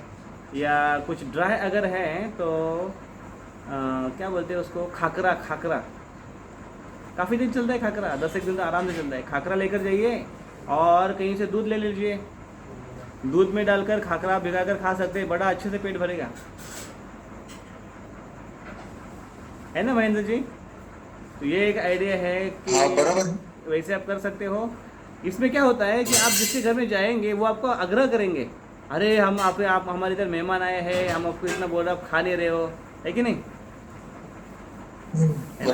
हाँ, तो हमको उनको थोड़ा बोलना पड़ेगा। हम देखेंगे अभी हमारा रिलेशन कैसा है, हम भक्ति में कितना दृढ़ है, तो हमको उनका उससे बताना चाहिए कि अरे मैं क्या प्याज लहसुन नहीं खाऊंगा, नहीं खाता हूँ, तो मेरे लिए कुछ अलग अरेंजमेंट आप कर सकते हैं क्या, ऐसा उनको बोलना पड़ेगा हमको। जैसे सपोज अगर आपको सपोज अगर कुछ बीमारी समझो हुई है और डॉक्टर ने बोला है आपको कि आपको 10 दिन तक आपको तीखा नहीं खाना है कि नहीं? कभी कभी पेशेंट को होता है ना, पाइल्स की बीमारी होती है, तो उनको बोलते तीखा खट्टा नहीं खाना चाहिए आपने।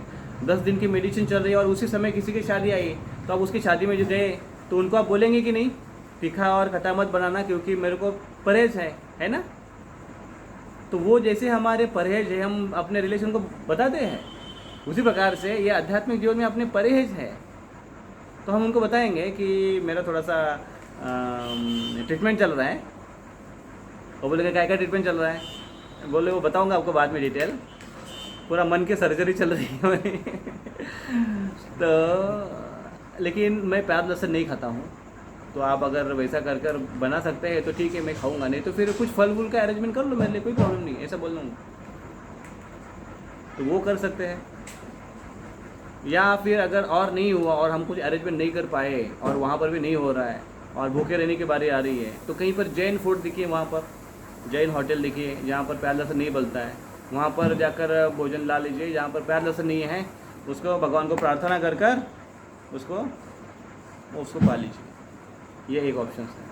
लेकिन बेटर वे घर से कैरी करें तो उतना अच्छा है, ठीक है? और कुछ? Thank you. क्या है वो आध्यात्मिक? नहीं और कुछ नहीं। हरे कृष्ण। हरे कृष्ण। हाँ, पढ़ के बताओ। आध्यात्मिक और भौतिक जीवन को वो तो हो गया ना, संतुलित करते समय कई बार ऐसा लगता है हम दोहरा जीवन वो तो हो गया ना, हो गया। ओके, तो और कोई क्वेश्चन है किसी का, या फिर हम और कोई कुछ कहना चाहता है? टीका टिप्पणी हम यहाँ पर रुकेंगे। और कोई क्वेश्चन? तो सभी भक्तों के माला सब ठीक चल रही है? आशा है कि सब भक्तों की माला अच्छे से चल रही होगी, भक्ति में जीवन अच्छे से चल रहा होगा और आपका घरेलू जीवन भी अच्छे से चल रहा होगा। तो जैसे अभी महाराष्ट्र गवर्नमेंट का निर्णय है कि 7 तारीख से सब ओपन होने वाला है। सब मतलब अभी क्या क्या ओपन होता है हमें पता नहीं है, लेकिन मंदिर तो दर्शन के लिए ओपन है और सत्संग के लिए अभी भी कुछ खास ठोस कुछ निर्णय नहीं आया है, तो इसलिए थोड़ा वेट करते हैं मंगलवार का सत्संग प्रोग्राम के लिए। संडे का भागवतम क्लास और ऑफलाइन करना है कि नहीं उसके ऊपर थोड़ा सोचना पड़ेगा, बताएंगे आपको मैसेज कर कर। और लेकिन एक खुशखबरी की बात ऐसी है कि इतने दिन से ऑनलाइन और घर घर में बैठे बैठे हम रहे हैं, अभी हमारे लिए एक अवसर है कि हम ऑफलाइन यात्रा निकालें। तो सारे भक्त एकदम ऐसे उत्साह से तैयार थे कि अरे कब हमको बाहर जाने के लिए मिलेगा, कब बाहर जाने को मिलेगा। तो ये भगवान की कृपा से एक अच्छा अवसर है। जगन्नाथपुरी यात्रा जा रही है। हमारे कुछ भक्त बोल रहे थे कि हमारे घर के लोग बड़े तंग आ चुके घर घर में रह कर, और वो बोल रहे थे कि अरे वो भुसावल वाले भी कभी यात्रा नहीं निकालते यार, बोर हो गए हम लोग घर में रह कर, कहीं यात्रा वात्रा तो निकालो, हम लोग जब जाएंगे बाहर। तो भगवान सबकी सुनते हैं, है कि नहीं? तो इसलिए आप सबसे विनंती है, जो ग्रुप में डाला है शेड्यूल ट्रेन का, तो उसको आप ये करिए, टिकट निकाल के रखिए अभी, क्योंकि बाद में टिकट नहीं मिलती है, प्रॉब्लम हो जाते हैं। उसका जो चार्जेस रहेगा यात्रा रजिस्ट्रेशन का वो आपको बताएंगे। और वैसे भी आप इतने साल से यात्रा में आ रहे तो आपको पता ही एवरेज कितना ही होता है। लास्ट ईयर आई थिंक कितना था, 4000 के आसपास कुछ था, अकोमोडेशन और प्रसाद सब कुछ पकड़ कर। हाँ, उसमें 2 यात्रा थी, सोमनाथ और द्वारका दोनों भी थी, तो 2 यात्रा का 4000 अमाउंट था। तो जगन्नाथपुरी की इसी के एवरेज में रहेगी, हमारी यात्रा इसी के बीच में रही है आज तक, 2500 से 3500 के बीच में ही कुछ रही है, इसके ऊपर ज़्यादा वो आगे कुछ जाती नहीं है। तो वही एवरेज में कुछ ना कुछ रहेगी, हम लोग एडवांस पार्टी में जाकर पता चलेगा। तो आप सबसे विनती है कि आप टिकट निकाल लीजिए और हम फिर जाएंगे। तो बहुत बहुत धन्यवाद आप सभी भक्तों का, बड़ा अच्छा लगा आप सभी भक्तों को मिलकर। हरे कृष्णा, श्री श्री राधा मुरलीधर भगवान, हरे कृष्णा, प्रभु जी दंडवत प्रणाम। Thank you Prabhu ji.